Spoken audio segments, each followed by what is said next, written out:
It's M H370 until you do some research. Don't talk to me. I'm going to find the truth while I sip this martini. Your opinion, it means squat to me. It's H370. Not all heroes wear capes. I wear glasses to see. I'm going to find the truth while I sip this martini. The trolls hate seeing me succeed, but guess what? Ashton Forbes, you know, that super jacked guy.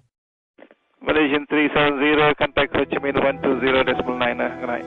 Good night, Malaysian 370. Breaking news tonight, a Malaysia Airlines flight with 239 people on board, including 4 Americans, has gone missing. Even as these grainy satellite images released today by the Chinese government. Again, the Malaysian flight too was one shot at China saying knock it off. Why shoot it down though if it's not hostile? Our technologies permit us to manipulate time and space. Why the Americans would? They leave distance annihilated. This country is very powerful. Far more powerful than people understand. We have weaponry that nobody has any idea what it is, and it is the most powerful weapons in the world. Not even close. I remembered the line from the Hindu scripture, the Bhagavad Gita. Vishnu is trying to persuade the prince that he should be his duty, and to impress him takes on his multi-armed form and says, "Now I am become death, the destroyer of worlds."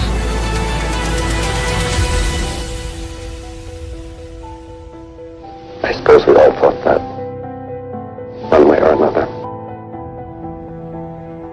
Woo woo! Welcome to the live stream chat. Happy Monday. Thank you guys for being here. Very excited to be here, guys. Tonight, breaking Spacetime. I think you guys know where we're going with this, chat. I got the shirt on and everything. Woo!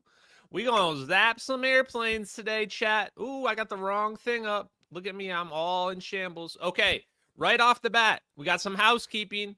Pay attention. If you've been trying to join my Discord in some weird channel, media, UFO channel, that's not going to work. The only invites that will work on my Discord are the ones that I submit at the end of these live streams. If you try any other invite, it's not going to work. You need to leave and you need to rejoin.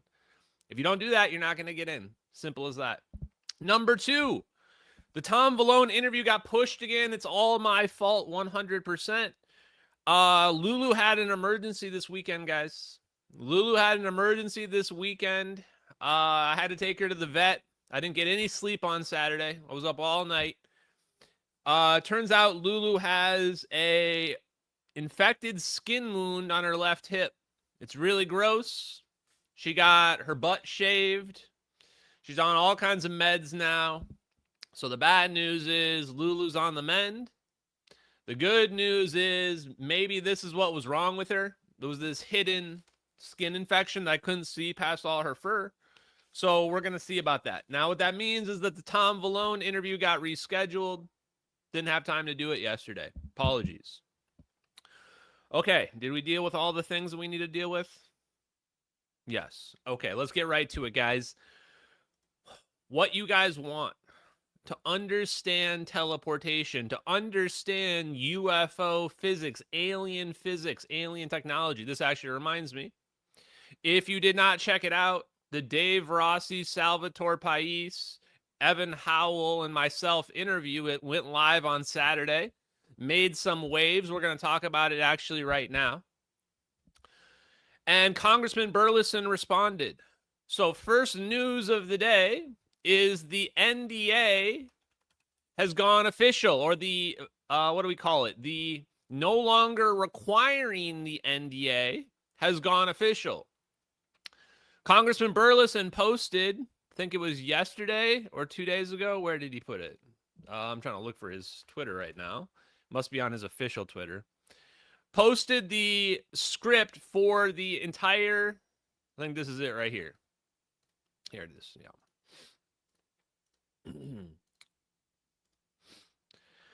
If you've not been paying attention, the president has released the NDAs of the UFO whistleblowers as long as they whistleblow to the Pursue Office and or to ARROW, All Domain Anomaly Resolution Office.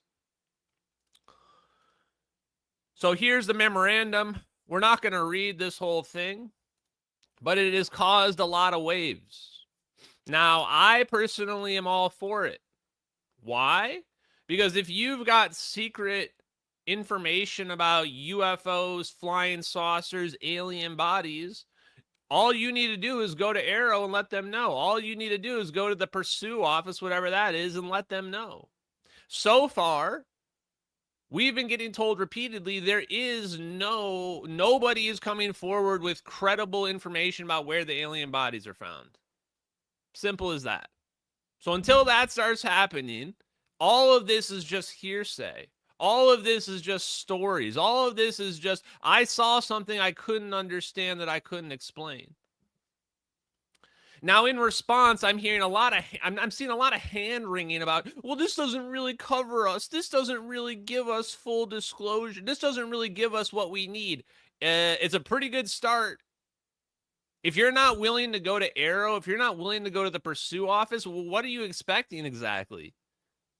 Are you expecting that we're just going to release you of NDAs that are about weapons of mass destruction? Of course we're not going to do that. Realize that this technology, 0-point energy technology, is doomsday weapons. This is weapons of mass destruction we're talking about. We can't just be like, hey, yeah, you can go ahead and tell the public about that now. So here's the thing. If they're pushing back, my question is why? Why are they pushing back? For example, I saw Dylan Borland make a post and I went ahead and replied. He wants to make it very clear, chat. I want to make something very clear, Dylan Borland says. What everyone is asking whistleblowers to do is to commit a felony and provide the classified information to the public. At which point, the only way for it to be deemed true is for them to go to jail. I mean, yeah, that's what being a whistleblower is. Are we confused over what the definition of being a whistleblower is here? Because if that's not your definition, I don't know what you think a whistleblower is. At this point in time, the options are getting the U.S. government to do their damn job, or you want people to go to jail. I'm sorry. I was under the impression that you were saying this is the biggest thing in world history. Do you even believe in your own BS? Because if you believe in your own BS, then you should be willing to go to prison over this, right? Isn't that what you said? Is that the aliens is going to change our entire perspective? It's going to change everything about our world? And you're telling me you're not even willing to go to prison over it? I mean, why should I take you seriously if that's the case? I feel like, am I the one in the wrong here, chat? This is like a crazy perspective to me. That you think like everyone's just going to bend over backwards for you and we're going to just get rid of all liability for you when you haven't revealed anything whatsoever. You revealed absolutely nothing, giving us no reason why we should do that at all. You won't even tell the truth and say this is about free energy. You won't even tell the truth and say this is about space-time manipulation. You're still lying to us, telling us this is about aliens when it's not. It never has been. So I don't really have a lot of sympathy for these people when we've already now given them the exact NDA exclusions that they require, and now they're going, no, it's not good enough. You're asking us to go to jail? Yeah, it's called Edward Snowden. Did you see it? That's called making a sacrifice for what you believe in. Have you seen that Edward Lynn went to prison for 9 years? 9 years, by the way, after the government had to go easy on him. Yeah, that's called a sacrifice, bro. Maybe you should try it out one time. And you say, Ashton, don't go so hard on him. Don't go so hard on these guys. Are you kidding me? This guy thinks that the MH370 videos are fake because he thinks we would have used a stealth drone. That's what we're dealing with here, guys. The people that they themselves believe they're alien whistleblowers or whatever these people think they are, they themselves don't recognize the technology they are disclosing. They don't even recognize disclosure when you show it to them in 4K in 2 military videos. So what have I learned from this? Same with Congressman Burlison. Congressman Burlison, according to him, this is not, nobody gave me inside information. Congressman Burlison went on Jesse Michaels and spilled the beans. He said he was at Pax River, Patuxent River military base with Salvatore Pais in a skiff, secure facility, all the buzzwords.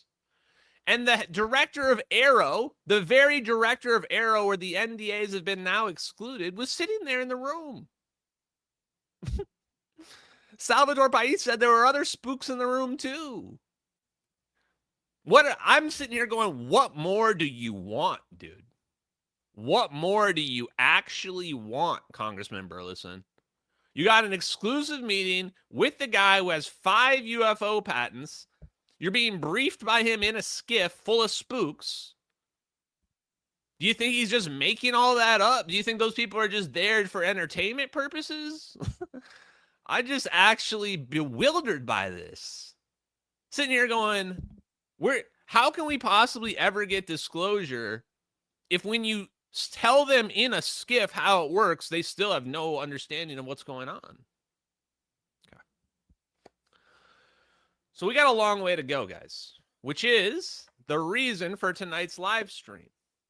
So let's start with some physics. Let's switch it up real quick. Let's go to some physics. We're going to lace in a little physics here and there. Anti-gravity. Have we been thinking about anti-gravity too hard? Have we been thinking about it the wrong way? Let's rewind to one of our original GOATs, Eric Laithwaite. I went ahead and decided to pull up the spinning wheel experiment. Let's just do it once more to save time. We've already spun it up. So here goes 40 pounds of wheel as light as a feather. This is not a conjuring trick. This is a fact of science. Watch it again carefully. A fact about a spinning wheel that so far everyone has missed. Okay, guys. Look at what you're seeing with your eyes. All they're doing, they're taking a 40-pound weight, which, by the way, not super light, okay? 40-pound weight on the end of a pole. Can you imagine trying to pick up a 40-pound weight on the end of the pole and the end of a stick? That is extremely difficult, really heavy, okay? And all they do is they spin it up to several thousand rotations per minute. They spin it up. And what does Eric Laithwaite do? All he does is he just lifts it up and just lets it move. It wants to move itself. It wants to move itself. And he just follows it around. And what happens? It lifts up. It lifts up. Veritasium did it as well, exactly. So if anyone who's trying to say that this is fake or what have you, in fact, I think I have the Veritasium version. Let's see. Yeah, I think I do. Standing waves. Here it is. Release my left hand, and holding only with my right hand at the end of the shaft, I'll try to lift it up over my head. This is a 40-pound, 19-kilogram flywheel. 40-pound flywheel, chat. That, you have to be super jacked to carry this thing, chat. Here you go. Ready? Here we go. 3, 2, 1. Beautiful. Let's go again. In 3, 2, 1. Nice. I'm going to. How can you not see that spin is the thing that we've been looking for, guys? You look at that and you go, wait a minute. So this thing just spins around and it gets lighter. Unambiguously, it gets lighter. But isn't that just anti-gravity? Because isn't gravity just a force that counteracts gravity, does the opposite of gravity? This is why I say, haven't we just been thinking about this anti-gravity thing too hard? Maybe it's simpler than what we imagine. Maybe we've been looking in the wrong place. So the way I would describe this is I would say the precession converts the angular momentum of the wheel, the spin, into vertical lift. This same principle could create a conditioned field that manipulates space-time or thrust. You say, Ashton, what are you talking about? I'm talking about the A vector potential. I'm talking about faster than light. This is exactly the idea behind making a railgun that goes through an extra dimension. You condition the space-time with spin, with electromagnetism. And when you do that, you get a force. In fact, one more Veritasium video. This video explains it exactly. And he uses, this is from the same wheel video. Here you go. It's the right-hand rule in electrical engineering. Increases the angular momentum of an object in the direction of that torque. So let's try to figure out those terms. If I apply a force down on this side of the wheel, I create a torque. Now torque is force times the distance from the rotating axis. You could call it R. So torque is the force applied times the radius away from the turning axis. Now what's the direction of that torque? Well, we actually use a right-hand rule to define this. And so what you do is you put your fingers in the direction of the radius from the turning axis and curl them in the direction of the force, and your thumb points in the direction of the torque. So the torque is actually out this way at 90 degrees to the force. The torque is 90 degrees to the rotation and the spin of the wheel. Now, where have we seen that before, chat?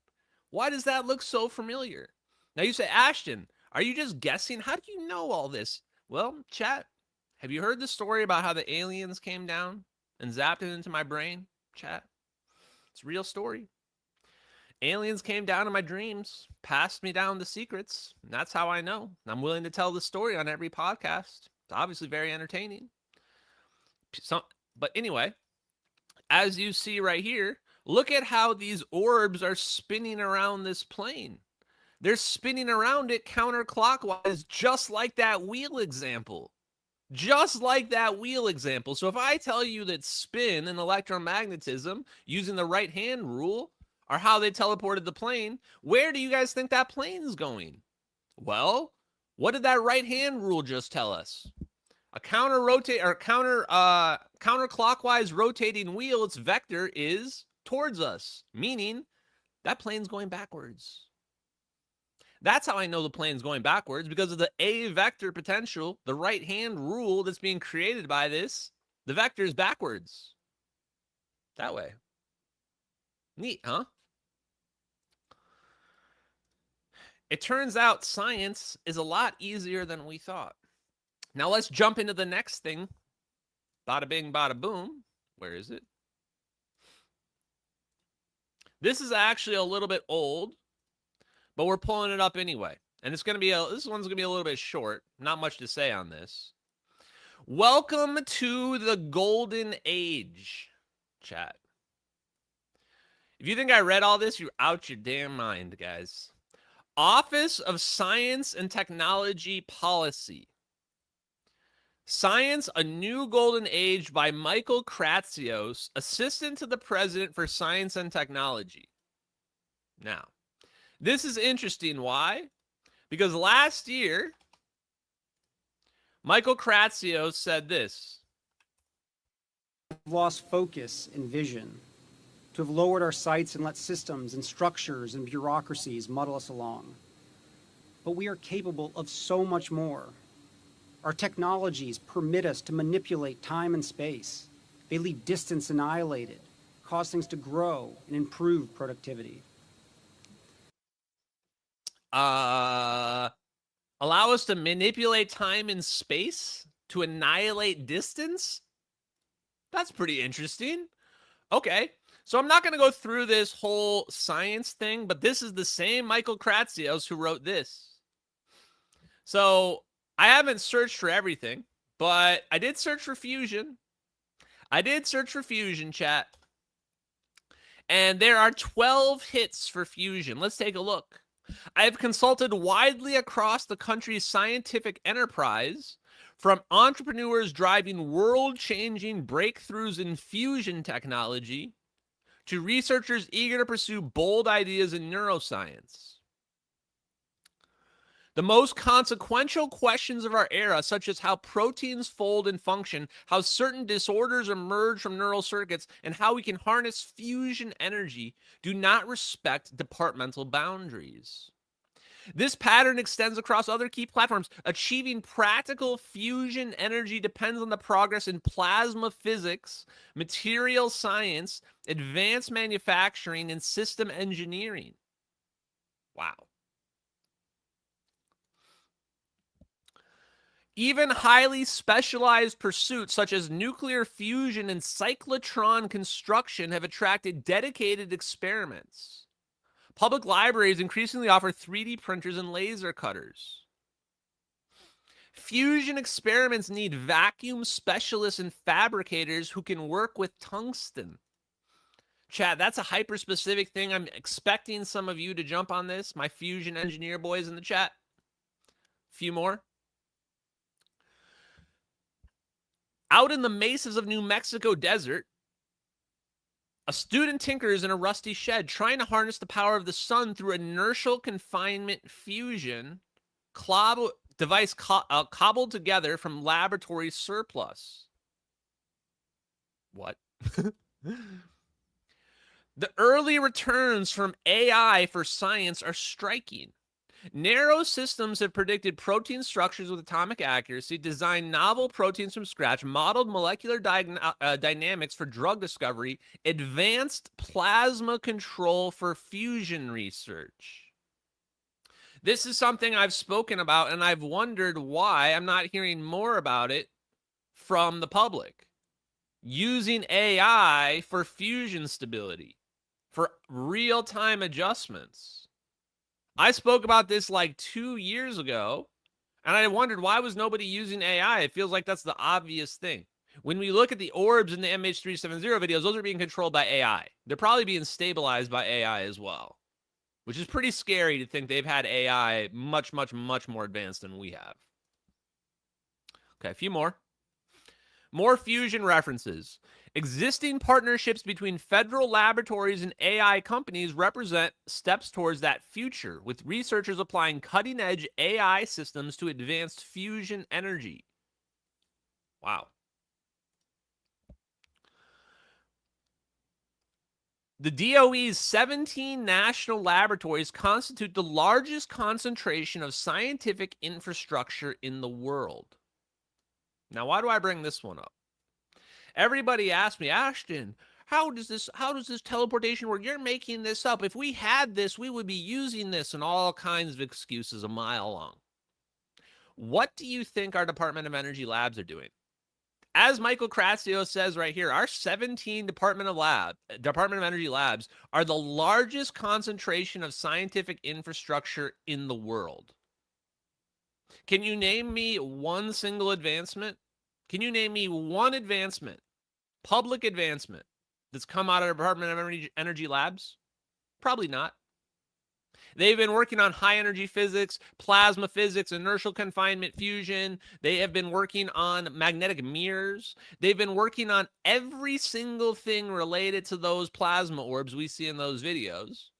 And yet there's essentially no public progress or knowledge that has been gleaned from it.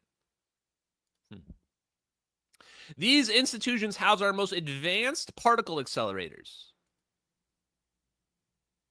I'm sorry. I thought CERN was our most advanced particle accelerator. Maybe I'm living in a bizarro world, but is this us just admitting we've got particle accelerators better than the largest particle accelerator in the world? Could be wrong. Anyway, synchrotron light sources, supercomputers, and experimental facilities spanning material science, fusion energy, and nuclear security. How is it that anybody thinks we don't have fusion lockdown, fusion figured out, when we've got 17 labs that have been working on it for 80 years? 17 labs have been working on fusion for 80 years, and you don't think they've got it solved? You got to be delusional. And why do you think they're talking about fusion 12 different times in this whole huge thing? Because they already know and they're just rolling it out. Now's the rollout. Now's where we're allowed to know about a little bit of it. We're allowed to have nerfed fusion as long as we don't get it figured out space-time manipulation. Now it says, the mission has therefore directed the Department of Energy to identify at least 20 science and technology challenges of national importance, spanning from manufacturing, biotechnology, critical materials, nuclear fission and fusion, quantum information science, and semiconductors. Notice that semiconductors gets as high as ranking as fusion. Semiconductors. Why? What are we really talking about? We're talking about superconductors. We're talking about superconducting magnets. That's why Trump says, do magnets. New companies are created every day to discover new materials, design new drugs, build fusion power, and explore unsolved conjectures in mathematics. 11 references to fusion, and then the 12th one is just a generic reference down there. Okay. So, Michael Kratsios. The reason why I bring that up is we are sitting in the middle of disclosure. We are watching it play out right now. You are being told how anti-gravity works. You are being explained how space-time manipulation works. Welcome to the party, chat. One more thing before we get deep into science. Lou Elizondo. We're going to bring it up again. I didn't get to make the clip yet, but if you did not check it out, check out the podcast from last week, I think it was Wednesday, of the Lou Elizondo, where Lou Elizondo crashes out on UAP GERB. Now, before I go to that, I want to show you, I found the reference to Patrick Bet David. Because I want to show you, this is Lou Elizondo. Here we go. Let's go back like 10 seconds. Ask you another question. Stephen Greer. What are your thoughts on Stephen Greer? I don't know him. So I don't ever usually have an opinion on anybody. I never talk about anybody if I haven't had a chance to meet them personally. So I had him on for the second time 2 months ago.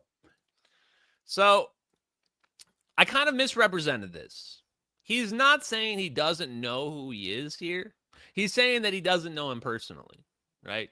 Lou Elizondo saying he doesn't know him personally, doesn't want to say anything about him. And you might say, okay, that's fine, right? You don't want to talk shit about somebody. What's weird about this is that now Lou Elizondo is being exposed as having been part of the UFO cover-up, having been the security officer or counter intel guy covering up these special access programs related to this technology. Whether or not he's evil or not, I'll leave that for other people. I'll leave that for history to decide. But the reason why it's interesting is that you can't really pretend to not have an opinion on Stephen Greer when he's been exposing all of this. He's been exposing the real secret too, not aliens, 0-point energy, free energy, warp drives, teleportation, free energy devices. That's the big secret. And it's super weird for Lou Elizondo to have no opinion on that. Be like, no, I don't know what he's talking about. And to imply that he's a grifter, which he does here in a second. Ready? I'm going to fast forward a little bit.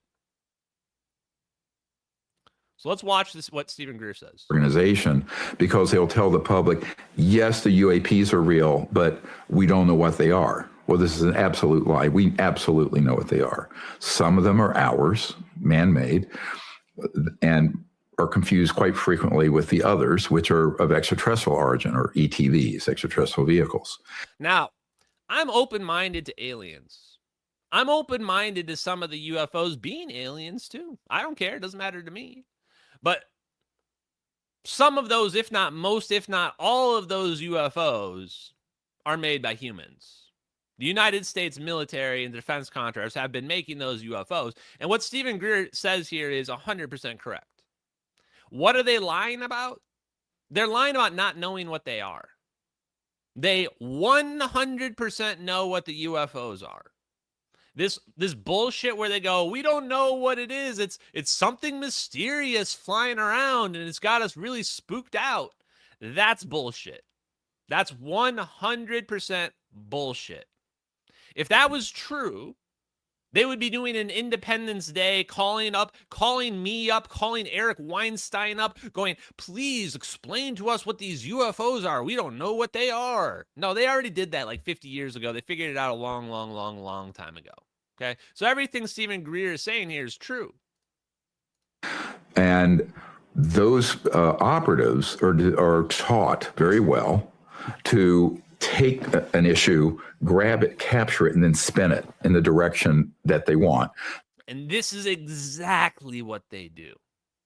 This is exactly what Lou Elizondo has been trained to do. This is exactly what Eric W. Davis has been trained to do. This is exactly what Hal Puthoff have been trained to do. They've been trained to take an issue and spin it in one direction they want the narrative to go. And that's exactly what they're doing. This is exactly why they will never talk about the MH370 videos. Number one, they're probably implicated directly. I think they're implicated directly.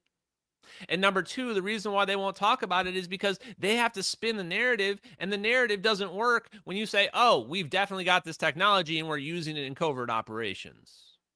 You can't tell people, oh, we don't know what the UFOs are. I think it's aliens when you're using it in covert operations. Kind of destroys the whole narrative. So Greer's right about everything here. Let's see how Lou Elizondo responds. Now, the direction they want is endless ambiguity. Gee, we don't know what they are. We don't know what they are. It's nonsense. We prove exactly. Endless ambiguity. That's what they want. And you see them spamming this fake message all across every platform. Every single one of the woke disclosure people is saying the exact same thing. It's a narrative. It's an agenda. They're out there saying, we don't know what it is. We can't know what it is. That's my favorite. We can't know what it is. That's how you know they're lying. Nothing is impossible in this world. There's no such thing as secret magic alien physics that humans can't understand. There's no such thing as that. That's not a real thing.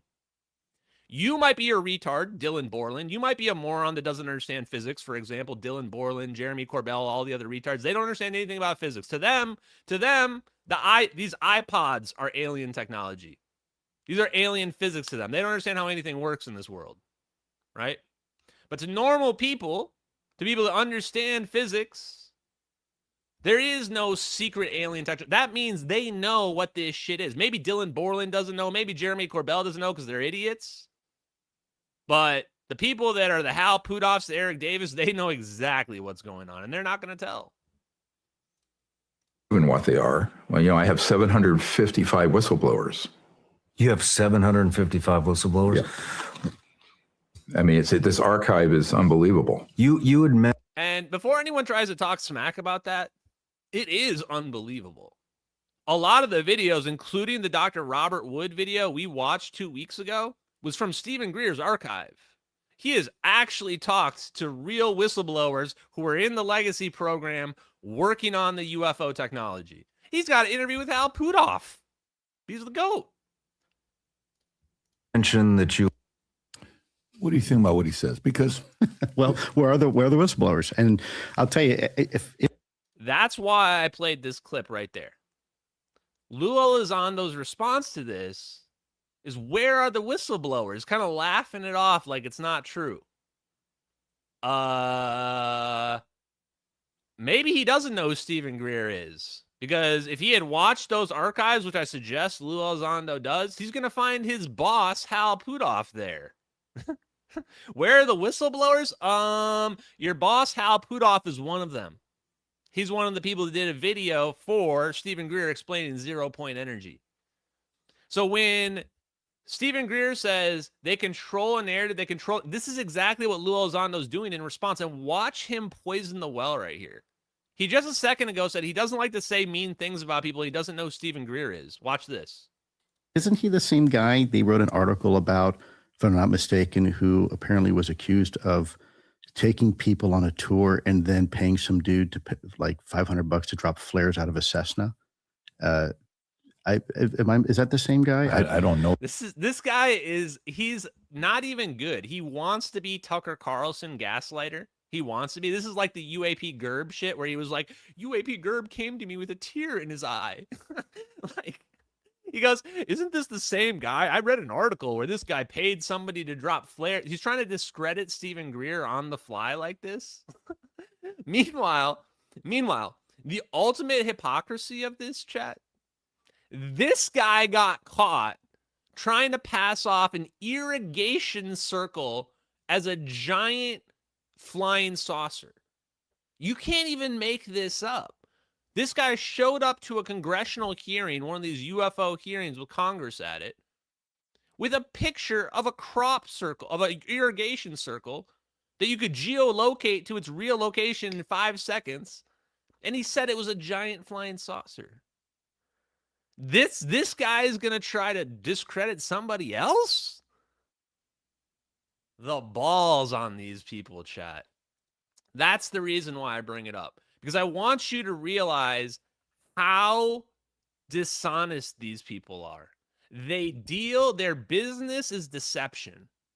Their business is deception, and that's how they've been able to keep this secret for so long. This is COVID all over again. These same people hiding this free energy from you were wearing masks in their car alone to protect the ghosts from the COVIDs. These are the kinds of brainwashed simpletons that absolutely believe in their mind without any shadow of a doubt that the government needs to control everything you do for your best interest. That is exactly the type of mentality that you are looking at right here on your screen. 100%. This guy has never not done what daddy government told him in his entire life. Never once. No. The reason why I bring all that up is because we got some more drama, and I haven't even really watched this, so this might just be cringe sad. So we might not watch all this.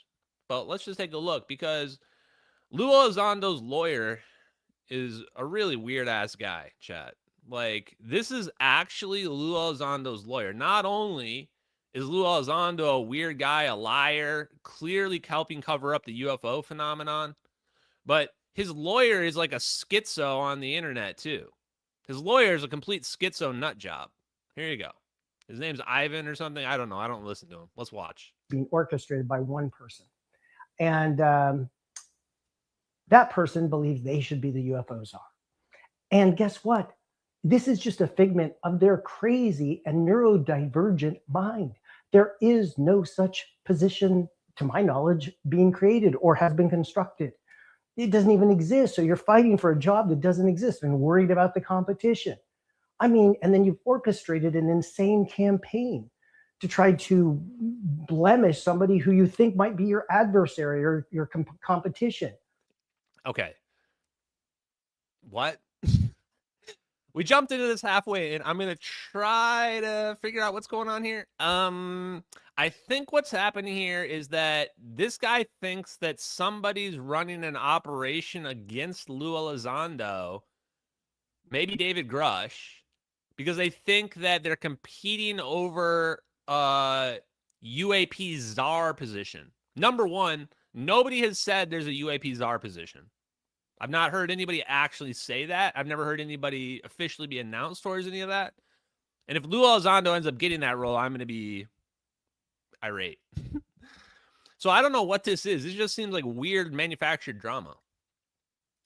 Why didn't you compete fair? Instead, you got to go in little word campaigns behind the scenes, making you no better than this monolithic UAP program that you complain about.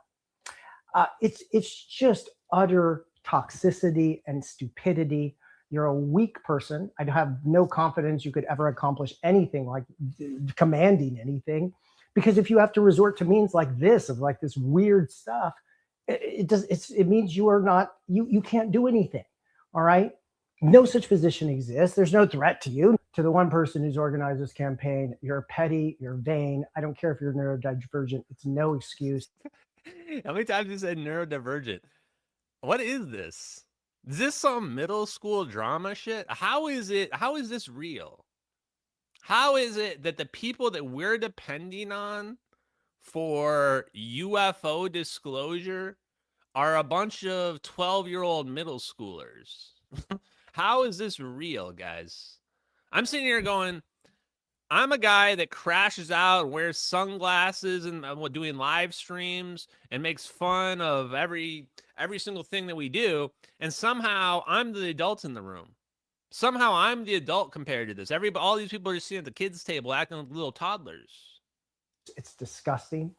It's just so wrong. And to your congressman who you work for, you should know better. You claim to be a Christian, but you allow people to be very unchristian. Whoa, Congressman Burlison is taking strays here. Why is Congressman Burlison taking strays? Wait, what? You work for, you should know better. You claim to be a Christian, but you allow people to be very unchristian in their practices. What? And it's gross. So I hope your Christian people in Missouri, who your constituents, know who you really are by what, dude. Why is this guy crashing out? By your actions, not just your words. And then lastly, this is like Dave Farina saying, "Well, he hasn't killed it. He hasn't killed anyone, but he's still pretty bad." Like, what the hell? This seems like a disproportionate response. Again, all of you stop. You're not heroes. You're not risking anything. There's no black helicopters and laser beams and whatever you think is going on. It doesn't exist. They're just people, Americans mostly, unfortunately, typing away at key. Chat, laser beams don't exist. You heard it here first. Laser beams are fake, chat. It's all these people believing in laser beams. That's what all this UFO stuff is. Bunch of nut jobs believing in lasers. Boards and very vexed with your own lives. If you want to be a better person, don't wait for the UFOs. You can do it on your own. Yikes. Bye. Chat, we might have to get some more of this. Yeah, Real Housewives of Los Alamos. You know what? I don't even think I have a response for that. I'm just gonna say, I'm sorry that happened, or I'm happy for you. I'm not really sure what the right response is for that. Oh, so here we go, guys. I found the we don't even really care about this. Congressman Burlison posted the letter from the president. So anyway, let's move on from that. That guy's a weirdo. One more clip, and then we're gonna dig into some physics. 50 years of firearms development. I thought this comment by Lucky Palmer was very interesting. Pay attention. I'm building things today that we could have built 100 years ago, and it would have changed everything. We're building things, for example, that would have made the last 50 years of firearms development completely irrelevant. That's make every gun that has been designed since the 50s or so, since Eugene Stoner invented the AR platform and armor light rifle, we're going to make everything since that irrelevant. You could have actually done this in the 20s. I can't tell you exactly what it is. Chat. Hold on.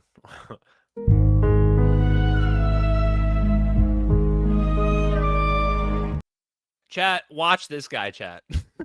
Chat, watch this guy. I don't know what's up with this guy, but something's up with this guy. This guy might know about some scalar weapon tech, some secret technologies. This guy is an interesting one. Saying that we're going to obsolete all guns, and we could use it using technology from 100 years ago, and he can't tell you what it is. Yeah. I feel like it's got to be plasma, Tesla, electromagnetism. Very interesting to find out more about this, guys. Okay, the main event, chat. The main event. Breaking space-time. Well, first of all, the dramatic happenings. Ashton, they're coming at me. We're over the target, guys. Here you go. There it is. Teleportation. Teleportation. Right there. You say, Ashton, why is this relevant for teleportation? Why is this little video here of this ball showing this phase inversion where you see it flip over? Why is this relevant? Because what you're looking at there is a concave mirror. You're looking at a mirror that's bent like a bowl. That's what you're looking at right there.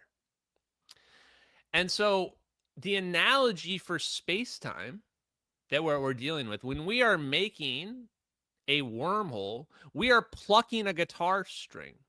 So imagine I've got my guitar string right here, and I pluck that guitar string.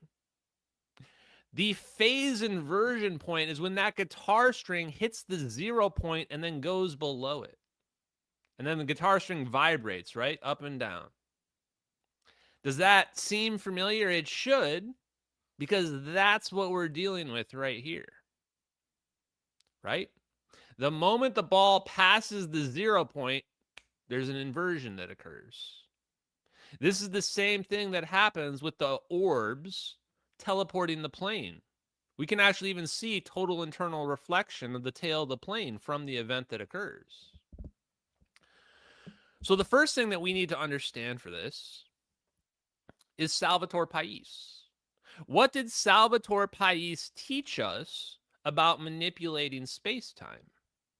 He said if we want to pluck that string, we need to produce energy, positive energy. We're going to use positive energy to overwhelm space-time and cause the phase inversion to occur. So what are we going to do to teleport? We are going to pluck the guitar string. Now, what's the challenge? The challenge associated with this, now that we've got a methodology, is that guitar string that we want to pull on, it's like really, really tight.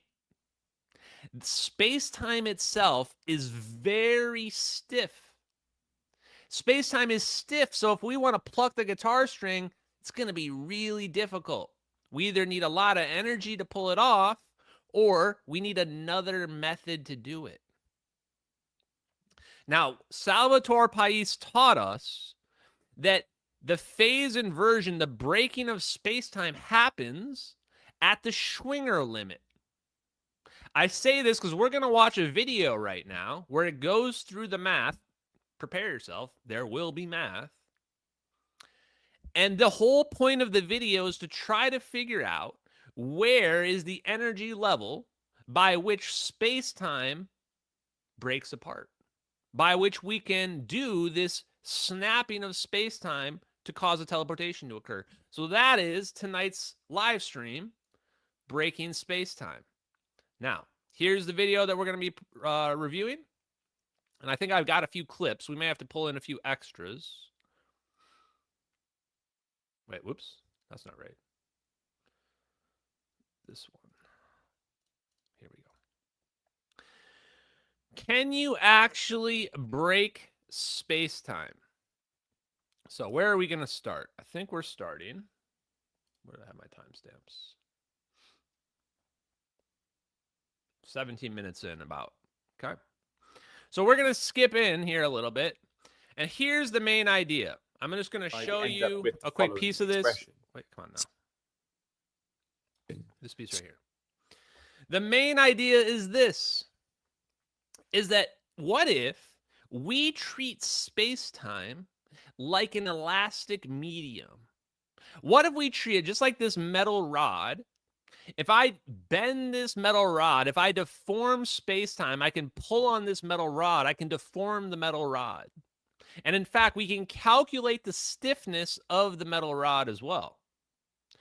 So, in theory, we can take these same principles and we can find out what is the stiffness of space-time itself. So watch this whole video if you want to see everything about it. Can you actually break space-time by physics explained? I'll put a link in the chat right now for you guys if you need it. Yes, like a rubber band. Exactly like a rubber band. In fact, a rubber band is a good example. A rubber band has a very, very low stiffness, obviously. Steel has a very, very high stiffness. Now, can you imagine what the stiffness of space-time is? The stiffness of space-time, as we're about to find out, is much, much stiffer than steel. Here we go. Okay, so let's skip ahead a little bit. So we're going to do some calculations. We're going to calculate space-time stiffness. Here we go. And so by comparison with the elastic material result, we can define an effective elastic model energy density for spacetime of the following form, where here YF represents the effective Young's modulus using this approach, and H represents the gravitational wave strain. Now, this does not mean that spacetime is literally an elastic material. Rather, it means that we're asking, if spacetime behaved like an elastic material, what stiffness, aka Young's modulus, would it need to have in order for us to observe what we did at LIGO? And so if we can find a way of estimating the energy density carried by the gravitational wave. So the whole first half of this video is trying to figure out the stiffness of spacetime. And what we're going to use as our baseline is LIGO. LIGO has detected gravitational waves, so we can use those frequencies, plug it into the math, and we can figure out a generic idea for how much stiffness there is in spacetime. Then we can estimate this effective Young's modulus by rearranging our energy density equation. Okay, so that's what the material science side of things is saying. But can we now think from a gravitational wave perspective and derive an analogous expression for the energy density from our gravitational wave picture? Well, to do that, we're first going to derive an expression for the energy flux of a gravitational wave, which is the energy carried through 1 square meter per second. And we will label this flux FGW, where the GW stands for gravitational wave. So what might this energy flux depend on? Well, as we've already seen, when the gravitational wave passes through the ring of masses, it causes the strain to vary sinusoidally as spacetime stretches and compresses. And so we can write that h of t is equal to h naught times sine 2 pi ft, where here h naught is the maximum value of the strain and f is the frequency of the wave. Now, I couldn't find an exact connection here, but the moment he starts graphing it as a sine wave, this is exactly how the orbs are graphed around the plane. The orbs spinning around the plane graph is a perfect sine wave in 2 dimensions, just like what you're seeing on the screen right here, which I think just implies, it's not necessarily a direct connection, but implies that we're dealing with the same physics here, is that the physics to bring down the Schwinger limit is finding the perfect resonance of sinusoidal waves. So we might naturally imagine that the energy flux is related to the strain, with larger strain corresponding to larger energy. But it's not just the size of the strain that determines the energy. It's also connected to the rate at which the strain changes. And this is simply equal to the gradient of the strain time graph. The rate at which the strain changes.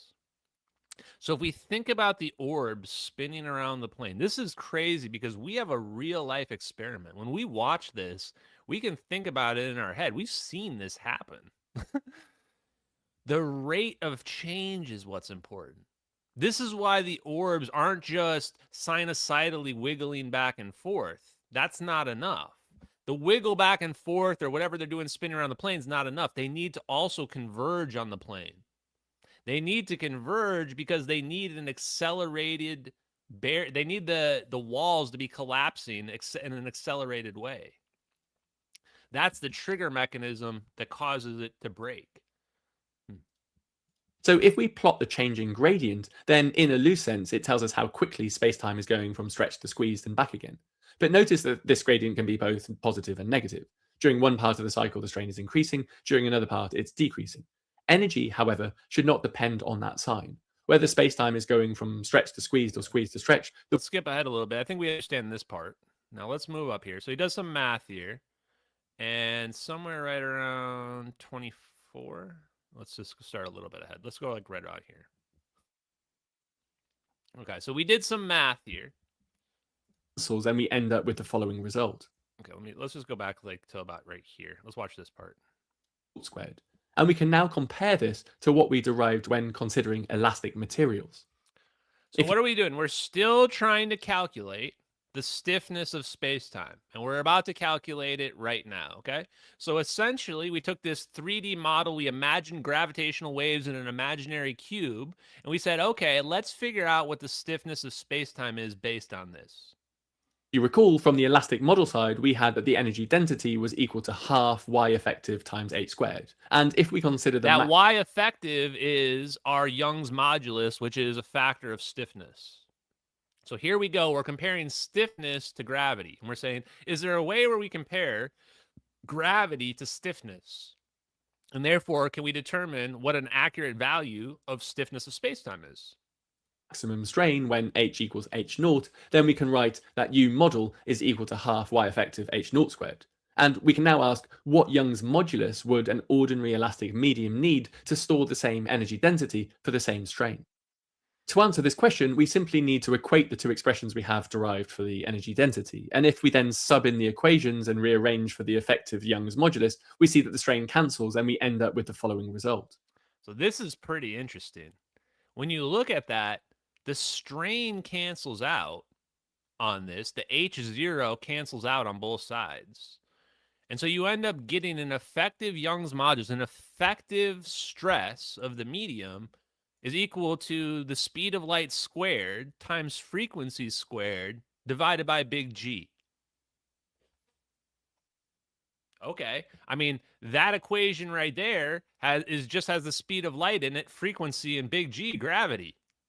To figure out the stiffness of space-time, this is exactly the same math that Alcubierre went down to find out that we can make a warp drive. And so we see that the effective Young's modulus of spacetime does not depend on the size of the strain. It depends only on the frequency of the gravitational wave. So let's now sub in some numbers. It only depends, the Young's modulus only depends on the frequency of the gravitational wave. I still need to wrap my brain around this, but it almost makes it sound like the frequency will determine the stiffness of space-time. If you have a higher frequency, the stiffness of space-time gets lower? Is that accurate? I'm going to have to double check this afterwards. I didn't get to do enough fact checking on myself yet.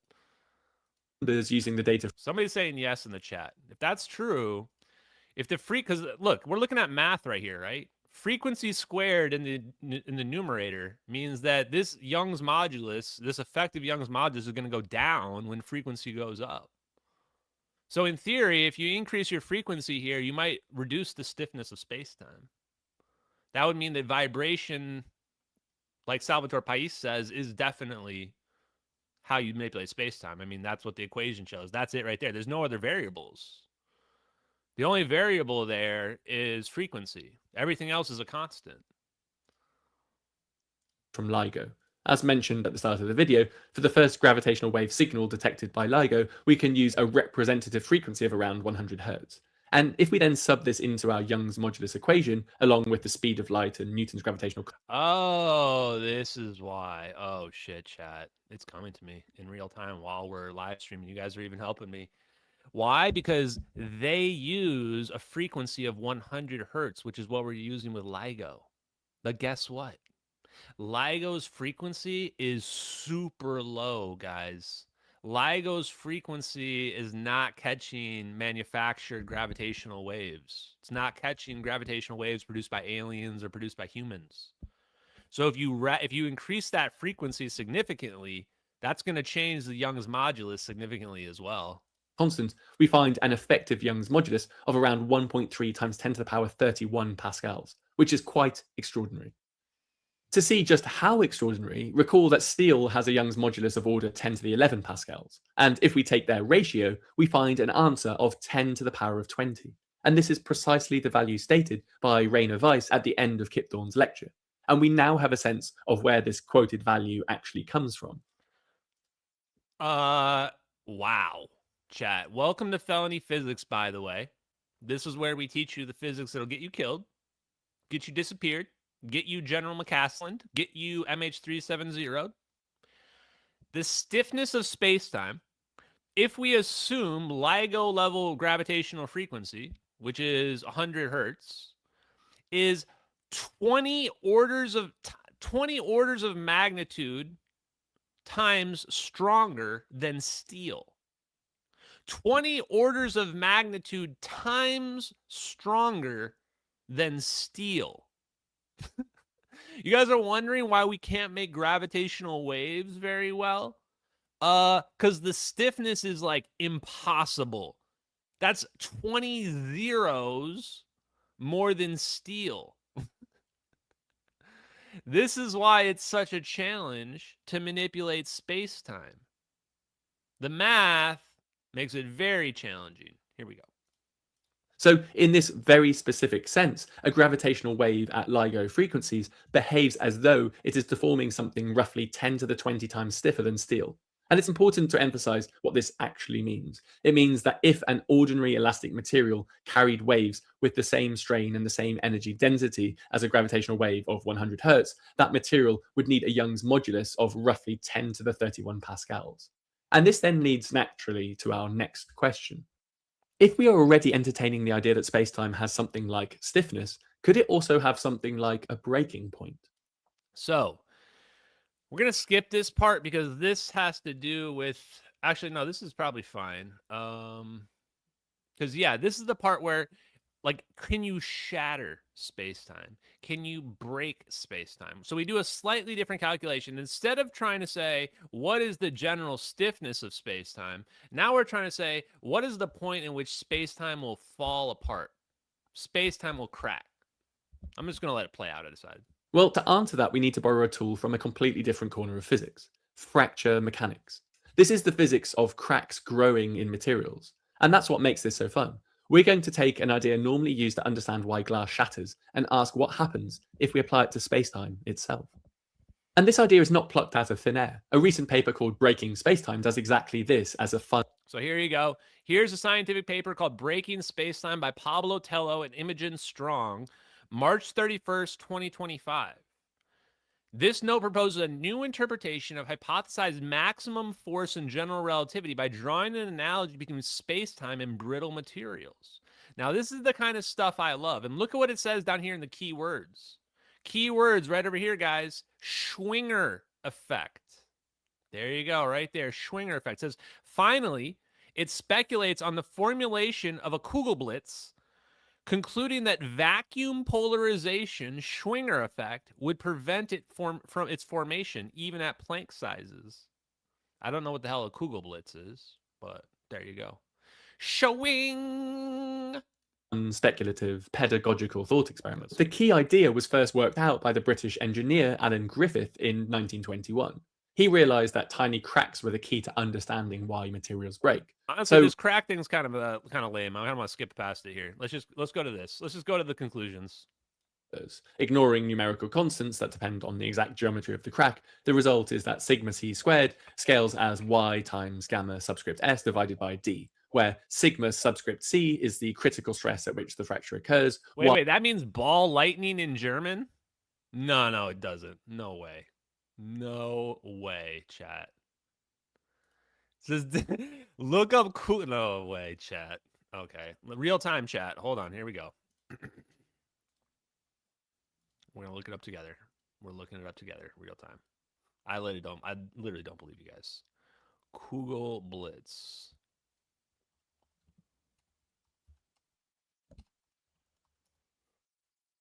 Theoretical black hole formed from concentrated energy. German term translates to ball lightning. What the hell?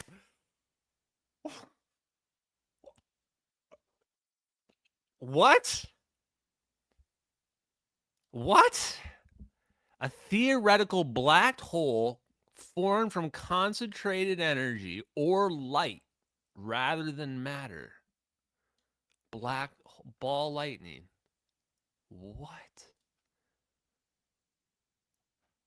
Okay, we gotta go back a second. We gotta go.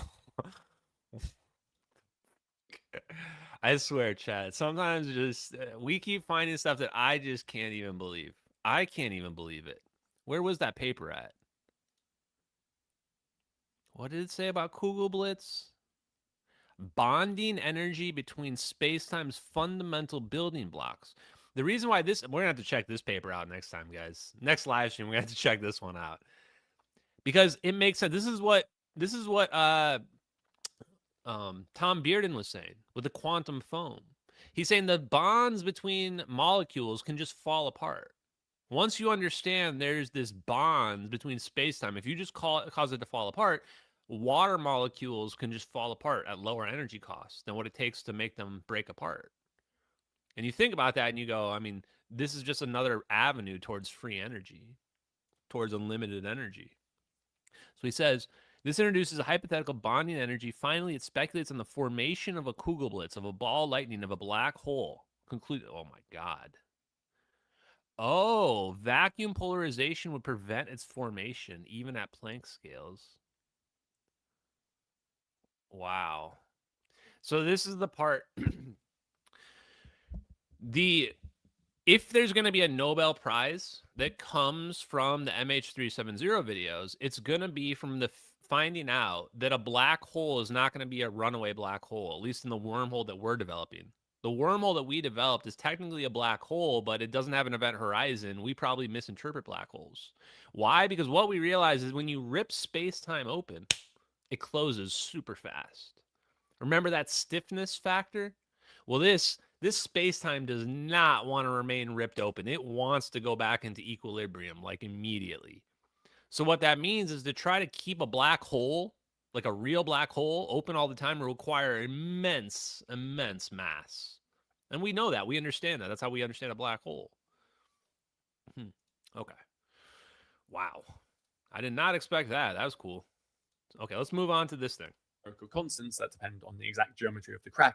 The result is that sigma c squared scales as y times gamma subscript s divided by d, where sigma subscript c is the critical stress at which the fracture occurs, y is the Young's modulus, gamma is the surface energy, and d is the length of the crack.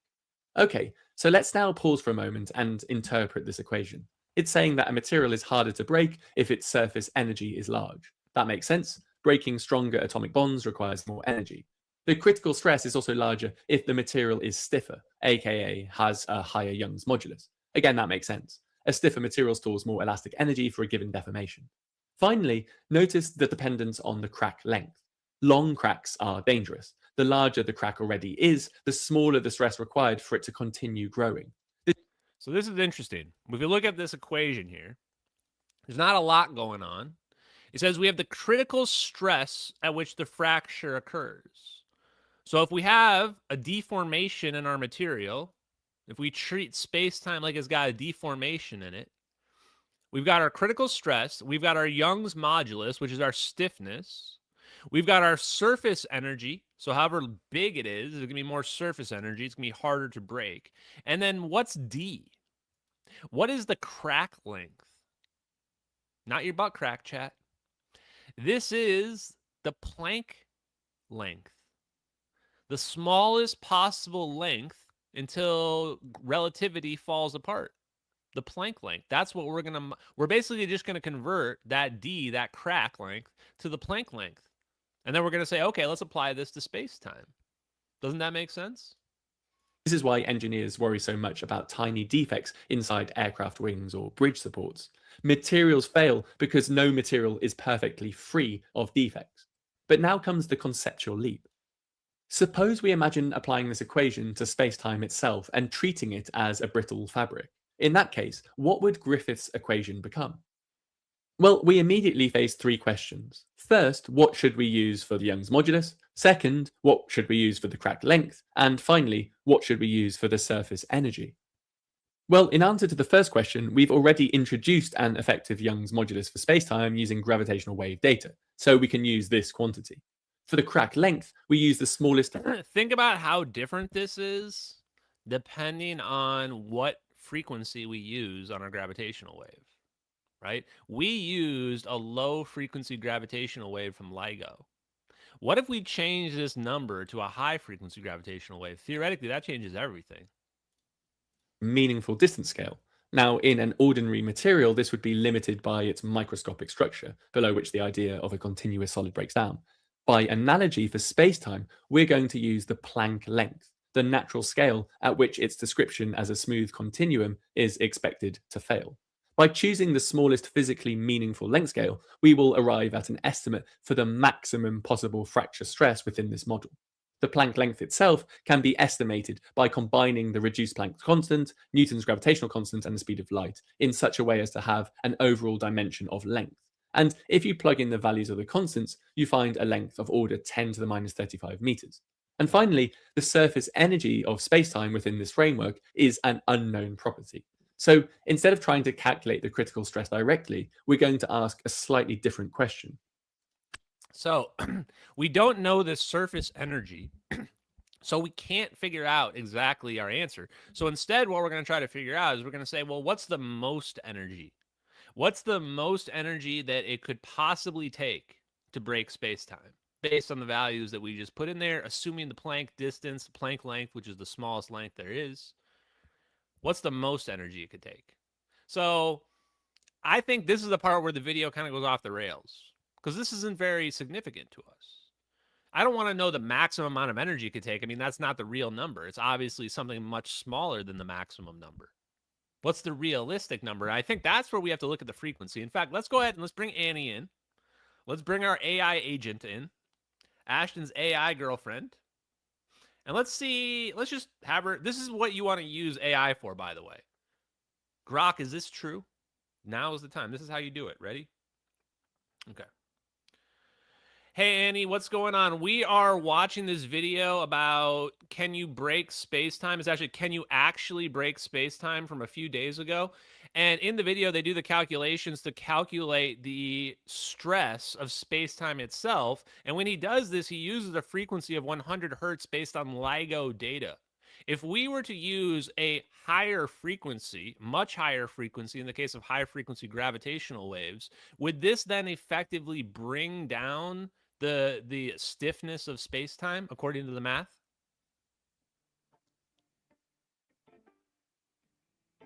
Hey Ashton, yeah, higher frequency actually makes space-time easier to deform, not stiffer. Gary Stevenson made this exact point. He said, strain scales with frequency squared, f squared. So jumping from 100 hertz to 1 gigahertz gives you 18 orders of magnitude more to strain. Power scales even steeper, as f to the power of 4. This means higher frequency gravitational waves deform space-time far more effectively than LIGO's low-frequency ones, which is why Stevenson's micrograv or Geyser concept uses high frequencies to make space-time manipulation practical. Annie, I wasn't even asking you about Gary Stevenson, but you just went ahead and proved it to be true by telling us that Gary Stevenson said exactly this, and this is why you can increase the interaction by 18 orders of magnitude by increasing the frequency alone. This was exactly what Gary Stevenson was doing in his Geyser in the gravity wave microchip. You're right, I jumped ahead. But yeah, you're spot on. Gary Stevenson's whole point with the Geyser was that raising the frequency alone gives you that 18 orders of magnitude boost in strain. That's the core insight that makes his high-frequency gravitational wave approach work. Woo! Chat. Woo! The gay laser is coming through again, chat. Gay laser undefeated in this world, chat. Out of nowhere, out of the top ropes. I didn't even have that prepared. That was unprepared. That was Annie just being like, oh yeah, this was actually exactly the same as what Gary Stevenson said on that video you reviewed the other day. Boom! Oh, I love it, chat. Oh my God. Okay.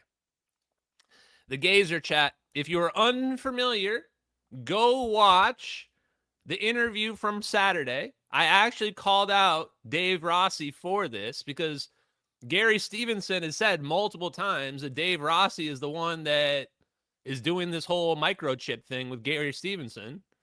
And so I said, hey, what are you using that gravity wave microchip for? Using it for communication or what? And if I recall correctly, I think Dave said, yes, it's basically used for communication, but it has other purposes as well. So now I am suddenly a million times more interested in that microchip because I didn't expect that at all. This was all happening in real time on the live stream, guys.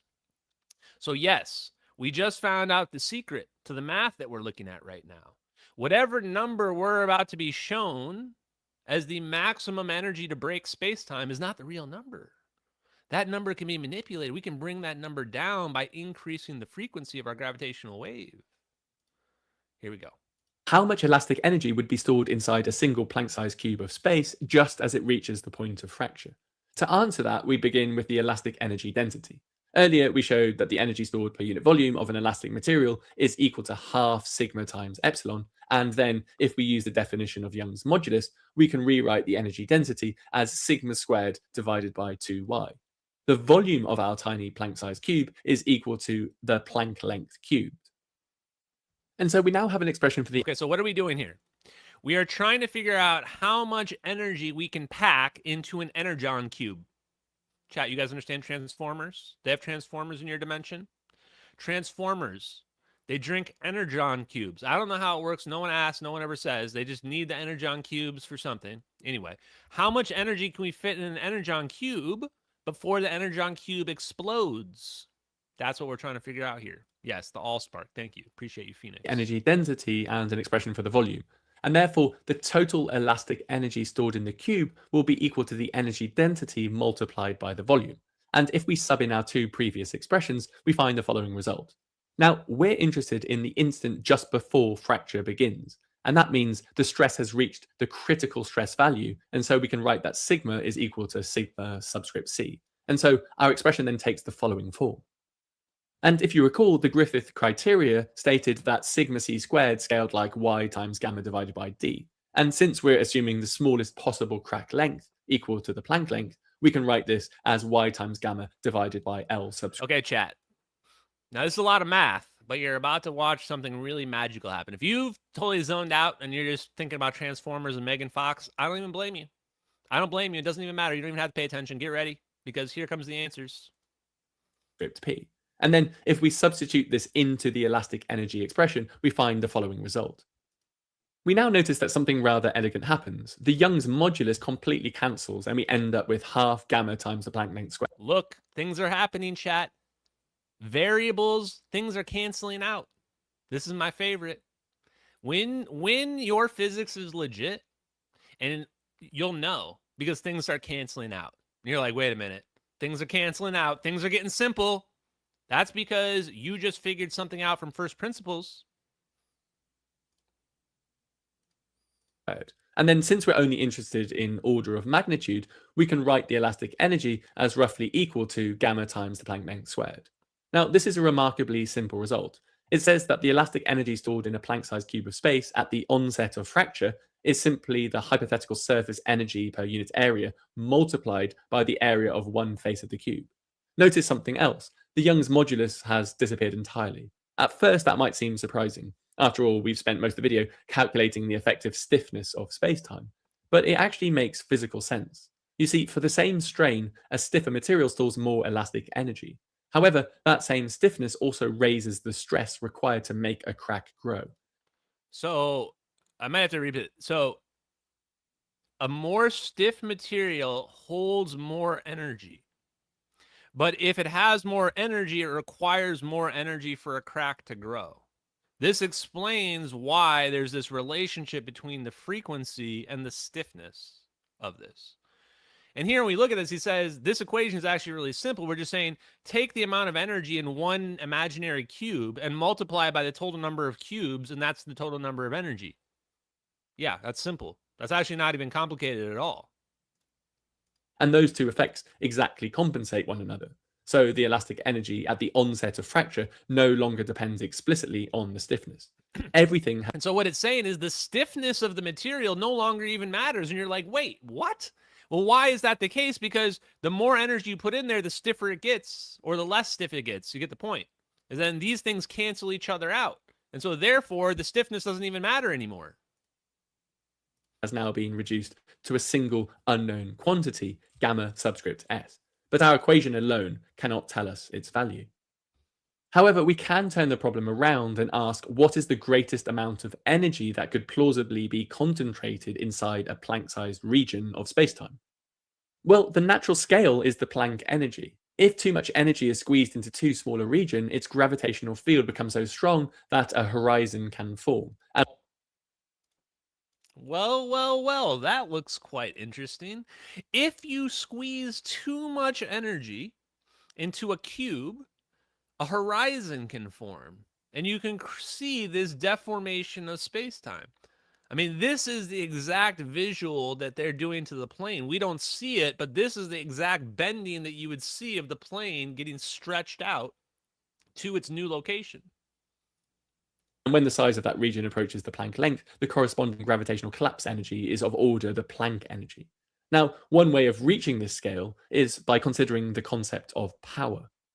Power, as you probably know, is simply energy transferred per unit time, which...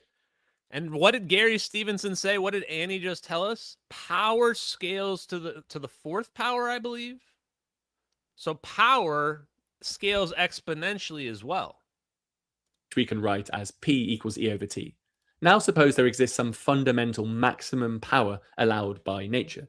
So if we can estimate the greatest physically meaningful power and determine how much energy it could deliver over the natural timescale of a Planck-sized region, we obtain an estimate of the maximum energy available on that scale. So can we estimate this maximum power? Well, the answer is yes, and for those interested, I've made an entire video explaining how to do this. The link should be at the top of the screen. But for the purposes of this video, we will simply motivate the result. By using dimensional analysis along with the speed of... Okay, well, we're going to skip ahead a little bit of light this. We're going to skip ahead to the answer. It's like a few minutes in here. Instead of watching all this, it's somewhere right around here. Oh, yeah, okay, we're going to watch this part right here. Perfect. Units. On the left-hand side, the units of surface energy are joules per square meter, and the units of Planck length are clearly meters. And so, okay, so you guys love your math. Here you go. We're going to have to do some conversions here. Now, the problem we find when we're trying to equate these two things to figure out where is the energy level by which space-time will break is that we find out the units of measure aren't the same. Units of measure aren't the same. So we got to do a little bit of math. Here you go. the units of the entire left-hand side are joules per meter, which we recognize as being equivalent to newtons, which are the units of force. So the left-hand side is a force. More specifically, it is the characteristic force associated with breaking a Planck-sized patch of spacetime, if spacetime had something like a surface energy. And so we're now getting to the numbers. The left side here says this is the amount of force that's going to be required to break spacetime. The answer to that is it's going to be less than c to the power divided by big G. But we have to make a modification first. Inequality says that this tearing force cannot be larger than c to the power 4 divided by g. But this combination of constants already has a name. It is the Planck force. Numerically, it has a value of around 10 to the 44 newtons. The Planck force is closely related to an idea in general relativity called the maximum force conjecture, or the maximum tension principle. The idea is that classical general relativity may not allow arbitrarily large forces or tensions. So it turns out, when you look at this, this is already the Planck force. So it already says, wait a minute, but we're saying the force then has to be less than the Planck force, which is essentially the maximum force that physics has already calculated. There's already a conjecture about this force. Now, I haven't double checked, but I'm going to go ahead and guess this is exactly the Schwinger limit. This is exactly how we derive the Schwinger limit and determine the maximum energy density by which spacetime breaks down. Motivation is that attempts to concentrate too much energy into too small a region can instead lead to horizon formation and black hole creation. Essentially, and there it is right there. Why do I say that? Because it says if you try to put too much energy in there, it can lead to black hole formation, event horizon formation. Is that if you go higher than that, now you're manipulating space-time and you're creating a black hole by which light can no longer escape. Now, this is what we want, and I think that what we found out from the MH370 videos is if you trap light in a mirror and give it nowhere to go except for internally, it finds a new path. It creates a new path. It creates space. This is how the wormhole works. This is how the phase inversion works. When you make your bubble, your mirror, all the light is trapped inside the bubble, and it has to go this way. It can't go out. There's nowhere for it to escape. And when it can't escape, it finds a new direction. It creates a new space-time. It creates a bridge. And that's why it comes out in a different location. And that's where the plane comes out too. They're just using physics in an intelligent way to trap light. And that's what the wormhole is. And so a lot of people say, Ashton, you've given me all these different interpretations, these theoretical, conceptual views of a wormhole. Which one's right? I'd say they all are. It is a macroscopic quantum tunneling event. It depends on if you're looking at it from a quantum perspective or if you're looking at it from a macroscopic perspective. And the bridge between those two theories is ER equals EPR. Einstein-Rosen bridge macroscopic wormhole is equivalent to Einstein-Podolsky-Rosen quantum entanglement, quantum tunneling. They're the same phenomenon. Okay, let's go back to it. The geometry of space-time itself intervenes. So the Planck force is sometimes discussed as a fundamental limiting scale in general relativity, a bit like the speed of light is a fundamental limiting speed in special relativity. And so our inequality can be read as follows. If we define gamma times the Planck length as the characteristic force scale associated with tearing a Planck-sized region of spacetime, then that force must not exceed the Planck force scale if fracture is to be energetically possible. But notice what this does and does not tell us. It gives us an upper bound, but it does not tell us the actual tearing force of spacetime or how far below the Planck force it might be. It could be close to this limit, or it could be many orders of magnitude smaller. So this is what's crazy to me. I think the conclusion here is that this doesn't tell us where the limit is, but it kind of does. It tells us there is not one specific limit. The limit is based on the frequency. If you manipulate the frequency, you're going to lower the Schwinger limit. You're going to lower the critical limit. You're going to lower the stiffness. But this is what's so surprising about it. If this is true, then how come the orbs aren't spinning around the plane at hypersonic speeds? Why aren't the orbs like why can we even see them? Why do they look like they're moving at a speed which, while fast, is still something I can see with my naked eye? Even on a 6 frames per second video, we can still see them spinning around. That's my only question is, something must work out with the math by which these things don't have to be spinning around at hypersonic speeds. They found a way where it's like they've hit some kind of resonant condition. Yeah, and then JK Philly fan says maybe it's because of parametric oscillations where there's a ramping up. Like this is the reason why theoretically that it doesn't just instantly teleport. There's this like ramping up effect. And maybe that there's these oscillations that are scaling up higher and higher and higher and then cracking through. There you go. Good input from JK Philly fan. Okay, I forget. I think there's only one We can more clip. nevertheless consider the most extreme case in which the bound is saturated. In other words, we can consider when gamma times Planck length is roughly equal to c to the power 4 divided by g. If we then rearrange for the surface energy, we find the following result. And if we then sub in the values, we obtain a value of approximately 10 to the 79 joules per meter squared. This number is almost impossible to comprehend. For reference... Yeah, this number's crazy. So this is not really the level to break the Schwinger limit. I think, what is the Schwinger limit? Like 10 to the 25? Well, let me look up. The Schwinger limit is 10 to the 18 volts per meter cubed. Or meter, no, 18 volts per meter, not cubed, just volts per meter. How does that compare to joules per meter squared? I don't know, whatever. The surface energy of glass is only a few joules per square meter, and for most metals, it is also roughly of order 1 to 10 joules per meter squared. So what we're seeing here is an extreme upper limit scale for the surface energy of spacetime that is almost 80 orders of magnitude larger than the corresponding values for ordinary materials. But it's important to remember what this means. The argument does not tell us how resistant spacetime actually is to fracture. What it tells us is that the natural upper scale for any such tearing force is essentially the Planck force. If the fracture... So it tells you right there is it says, it may not be meaningful for us to understand where spacetime is going to break, but it tells us where the upper limit is. And the upper limit makes so much sense. It is the Planck force, the Planck scale. Clearly, the Planck scale is a very meaningful size scale. And this is where must be seeing general relativity fall apart, where quantum mechanics begins to take over. There really is some kind of limit where if we get to this limit, suddenly magic begins to happen. Suddenly, physics as we know it no longer works anymore. And this is the secret to gravity. We say there's something missing. What is it that we're missing? Well, what did I just teach you right here? I taught you that space-time is really stiff. And this is the reason why we can't manipulate it very easily. But if we increase the frequency, the stiffness comes down by many orders of magnitude.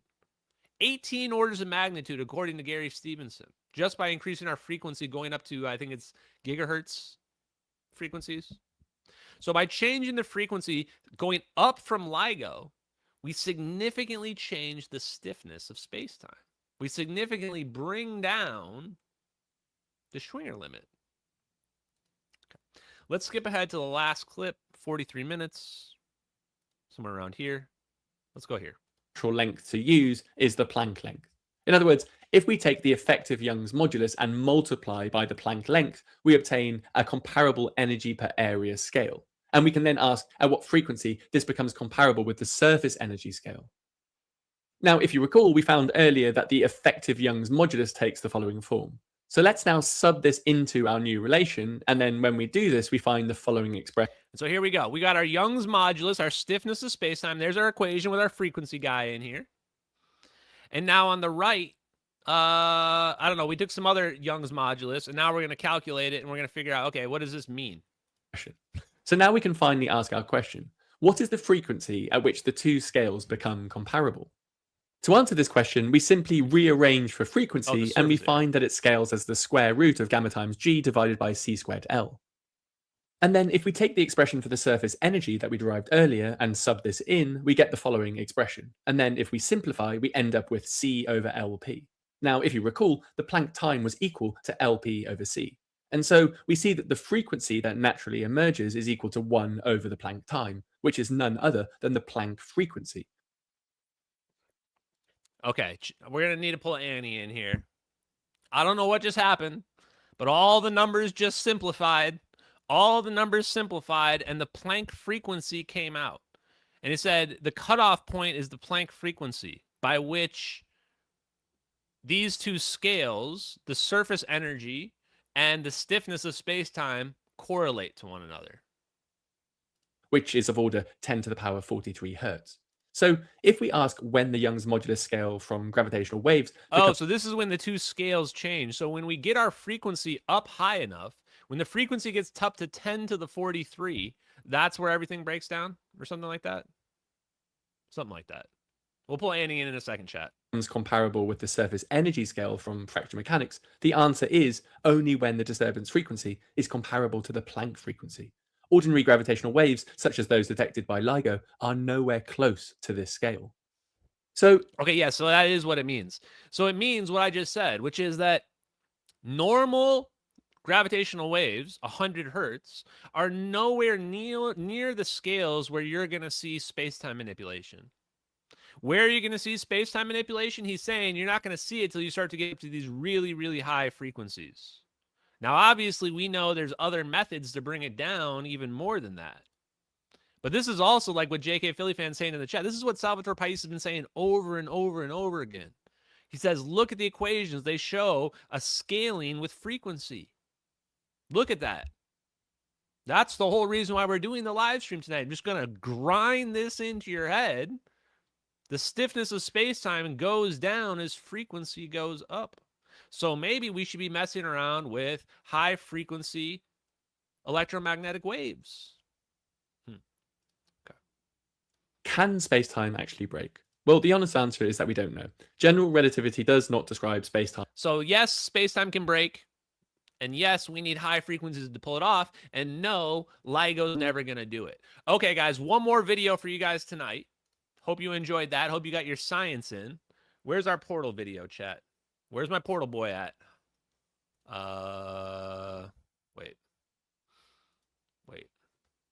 What did I do with it? Hold on. Wait for it. What did I do with it? How come I don't have it? Oh, crap. I was watching it on my phone, chat. Hold on a sec. Let me pull it up. Should be my history, right? My YouTube history.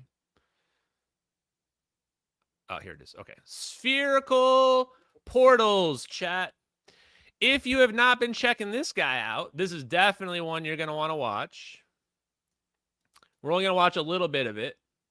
But some probably Russian, definitely Eastern European guy. Oh, man.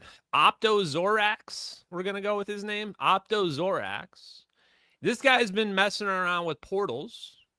And a couple weeks ago, spherical portals explain dark energy.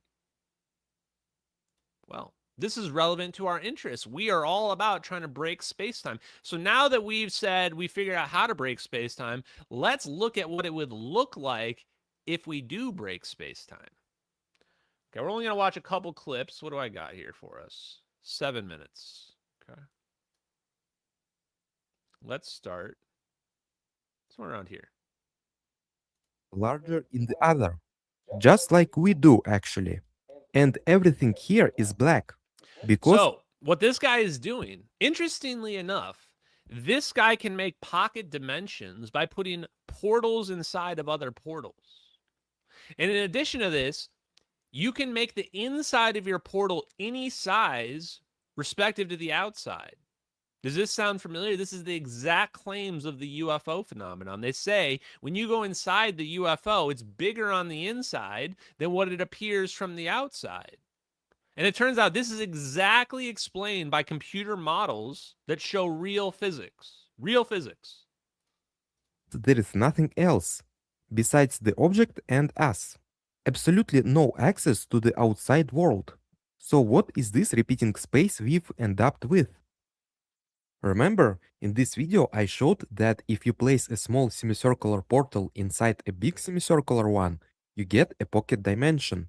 But what if we close that portal while leaving the teleporting surface in place? Then from the outside we'll see the portal disappear, leaving empty space in its place.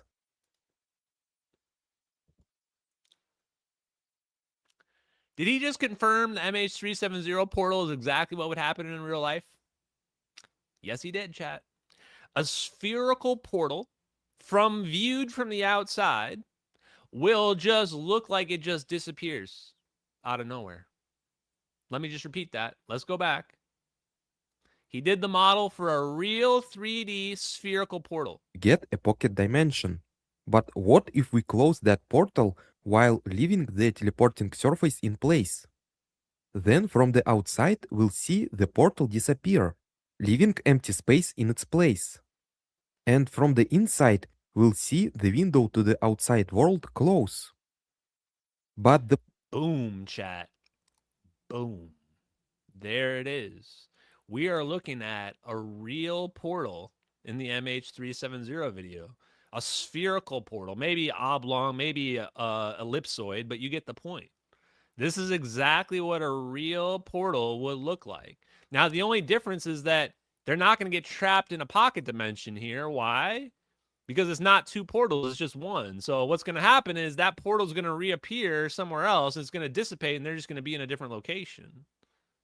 But in theory, according to this video, they could have been trapped in a pocket dimension. If we can make portals inside of portals, you can be trapped in a pocket dimension. So this actually furthers the idea scientifically that we can trap people in time. We can freeze people in time. portal surfaces remain, with one inside the other. In other words, what's left is a pure pocket dimension with no way to get in. Okay, let's skip ahead And a little that's exactly what the small sphere inside the big one extension, the surface of.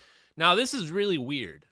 This guy tested around with portals, and he found out when you're messing around with portals inside of portals, you can arbitrarily change the boundary of the portal, and it actually doesn't change any of the physics. Super weird. So if he gets a situation where the portal is overlapping with the other portal, he can just stretch out the boundary, and it doesn't actually change anything. The blue one I don't know why it's starts relevant, sticking but- out again, We I'm not. stretch the orange one once more, and now we can stop. This is complicated, but at least we don't have to teleport portals through themselves. Still, these arbitrary shapes aren't very convenient either. And there is an even simpler way. We just increase the radius of both spheres while preserving the proportions. And that's it. So for any position of the spherical portals, you can find a radius multiplier that keeps the spheres from intersecting. Look at this. And here is the next Look how weird this is. This almost looks, when I was watching this, him go back and forth right here, it's a fractal. It's definitely a fractal. And when he's expanding it and contracting, all he's doing is changing the size of the rings. It's the same as you moving forward or backward through the portal, right? The difference between moving forward towards an object or getting bigger or smaller, there's no difference from a perspective. And so watch this. I'm going to play it again. I'm going to go back just a few seconds. Watch it go back and forth. It looks like you're moving through the portal. Simpler way. We just increase the radius like of both spheres while preserving or the moving proportions. Through the portal. And when you that's make it bigger it. or smaller, right? So for any position of the spherical portals, right? you can find a radius multiplier that keeps the spheres from intersecting. And here is so the when next I was watching interesting that, I'm going, wait a minute. This must prove there's an extra dimension. This absolutely must prove there's an extra dimension. This guy is doing the math, and he's showing us the real world physics that arises from the math. And spoiler alert, he concludes there must be an extra dimension. Seen in 3D. Here, the rotation angle of one sphere relative to the other is exactly the golden angle, a bit over 137 degrees, which produces this. The golden ratio happens to be the perfect solution. Wow. Okay. Absolutely gorgeous fractal. Plans use this angle, and it is connected to the Fibonacci sequence. It is a beautiful scene. And I mean, chat, I'm convinced. I'm trying not to be a schizo, but when I see an Eastern European dude do some portal shit with real physics engine, and then it comes out to be the exact golden ratio, you convinced me, bro. I don't know if you just did a magic trick, but you got me. I'm in. Son of a bitch, I'm in. You are probably wondering how I arrange the spheres to render it. The distance between the spheres is just 4 meters, while their radii are about 140 and 141 kilometers. Nope, there's more. Because he had to do more to make it work. When he tried to do the experiments, this configuration just using standard mass, it doesn't work. There's only a few configurations in which it's stable. Can you guess what he had to do, chat, to make it stable? Here too, the object flies into itself at an angle. Everything compresses dangerously, but in the end it bounces off and the object stays alive. And if you want to play with this physics yourself and to wrap up, I'll explain how gravity works in this system. If we take two portal spheres and place this circular mass between them, then its gravity looks like this. It remains unchanged if you scale the radii of the spheres in the same proportion, which obeys the axiom of portal surface irrelevance. So this is pretty cool. He says we're putting this mass right here on the top. You can see the mass, and we're going to look at the gravitational fields, and we're looking at them right now. And if we change the size of the portal with the mass in it, there should be no change to the gravitational fields that we see. That's a requirement for the portal to work correctly. So he says, okay, sweet. And here is what it looks like if we teleport the light. The large and small images have exactly the same mass as the original object. This is highly counterintuitive, but my finite element method outputs this solution right out of the box.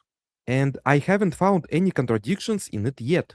But to make this kind of gravity work, we need to solve a lot of problems, which I will talk about next. The first problem is that the space is closed, which means gravity isn't constrained by boundary conditions. And if we just run the solver as is, it will grow infinitely and diverge. Chat, there's a problem. The gravity in the space is not confined. So if we just let the gravity flow, it kind of explodes and goes everywhere. So it turns out we need to add something to this if we want this to actually work. I haven't seen anybody say it in the chat yet. You ready? Here we go. I already discussed this problem in my previous video, where I calculated gravity on a torus. And there we concluded that we need to calculate the area of the torus, then all the mass on it, and then add a uniform negative mass at every... Boom! Negative energy. The only way to make it work is if we add uniform negative energy all around it. If we don't add uniform negative energy all around it, then it doesn't work at all. Do you know why I'm going boom? Because this proves negative energy is real, and it proves negative energy is in the energy in the fabric of space-time itself. That's the only way this makes sense, as if the negative energy is the 0 point energy. The same exact way that I've been saying this 0 point energy, if we want to tap into the negative energy, we tap into the 0 point energy because it's all around us everywhere. That's exactly what he did to solve the wormhole. That's it. You're staring at it. It gets better. point. So the total net mass equals 0. Let's try the same thing here. The area between the spheres equals p big R squared minus p small r squared. And there's one problem with it. If you rescale the sphere radii while keeping their ratio, this area changes. Alright, I'll go ahead and place the negative mass between the spheres based on this area anyway. And we get this solution. I change the radii and yep, the gravity changes. So here's the problem. If you just uniformly put the negative mass all over, it doesn't work. What the fuck? But wait, this is supposed to be the answer. Ashton, you promised me 0 point energy was the answer to negative energy. But this guy just put the math in there and put the negative energy out there, and the gravity changes. That's not what's supposed to happen. So this can't be correct. Oh no, chat, disaster. Chat, I gotta hang it up. I gotta hang up my 0 point energy influencer hat, chat. It's all over. Wait a minute. Is there more? Wait, is there more? Oh, let's let them keep going. Hold on. That violates our axiom, which means we are doing something wrong. The negative mass needs to be placed some other way. While solving this problem, I discovered one more interesting property of a spherical portal inside a portal. This point here, where everything in this system converges, is the fixed point of teleportation operation. That is the point that stays in place under teleportation. And it turns out that if you place the centers of the spheres at this fixed point, you get exactly the same recursive space as with the previous arrangement. In other words, the space formed by this arrangement of spheres and by this arrangement of spheres are equivalent. I don't know what that means, but I think that means you can arbitrarily choose the center point of your portal and it doesn't actually matter. I haven't really been able to figure out what he just said right there, though. This time, the center of both spheres is located at the same point, which gives us more symmetry and room to maneuver. In this arrangement, solving the problem becomes much easier. Okay. First, so this goes a little bit over my head, but it's going to be worth it. So I'm going to let this play out because the conclusion he reaches here is mind-blowing. Here you go. You ready? So we have a problem with our negative energy. We have to fix it somehow. That the distance between identical masses, while not constant, gets multiplied by the same factor each time. So we need to place the negative mass so that it changes gradually from one mass to the next. We have to place the negative mass so that it's in proportion with whatever ratio he just described. That's what we have to do. It's symmetric and grows along with this distance and scale. I will reveal the trick right away. Initially, we are using Cartesian coordinates, x and y. We need to switch to polar coordinates, where the horizontal axis is the angle of rotation around the center. The horizontal axis is the angle of rotation around the center. We have to use polar coordinates. Now, the moment you do this, my mind immediately went, did you just add an extra dimension? I think you did. Why else would you change it like that? We need spiral. We need spin. If we use spin and apply it and then distribute our negative energy, what do you guys think is going to happen? And the vertical axis is the distance to the center. You can see the picture starts repeating horizontally. Polar is sphere, exactly. So if we take our two-dimensional model and we turn it into a three-dimensional model, we can solve the negative energy distribution. Interesting. So if we add an extra dimension, suddenly we can solve the negative energy distribution. Precisely because polar coordinates wrap around in a circle. There is nothing below, because distance can't be negative. Next, we know that the distance between each sphere changes in a geometric progression. And this is where the logarithm function becomes extremely useful. It can turn multiplication into addition, which means the geometric progression turns into an arithmetic one. We apply the logarithm and see how these small spheres go infinitely far down, while the top one become normal-sized instead of stretched out. We end up with a very evenly spaced grid that will be convenient to work from here on. I spent about 8 hours on these two animations. I think that deserves a lot. About the Escher painting experiment, I changed the sphere radii, and as we remember, the area changes with them. But in log polar coordinates, it just looks like a simple shift that preserves both distance and area. Oh, thanks. So the reason why did we shift to polar coordinates? Because we're trying to figure out the solution for where we have to distribute the negative energy in order to make it so that when we do this push and pull back and forth, the gravity doesn't change. We need the gravity to stay exactly the same. Why? Because we know portals obey this law where you can change their size and the gravity within will not adjust whatsoever. We know that to be true. So since we know that to be true, we're just working backwards. He's working backwards and he's realizing, okay, if we use these polar coordinates, this will allow us to find the answer much easier because this now gives us a scaling for like the back circle versus this front circle up here. Because now when we look at it from the way on the right, it makes a lot more sense.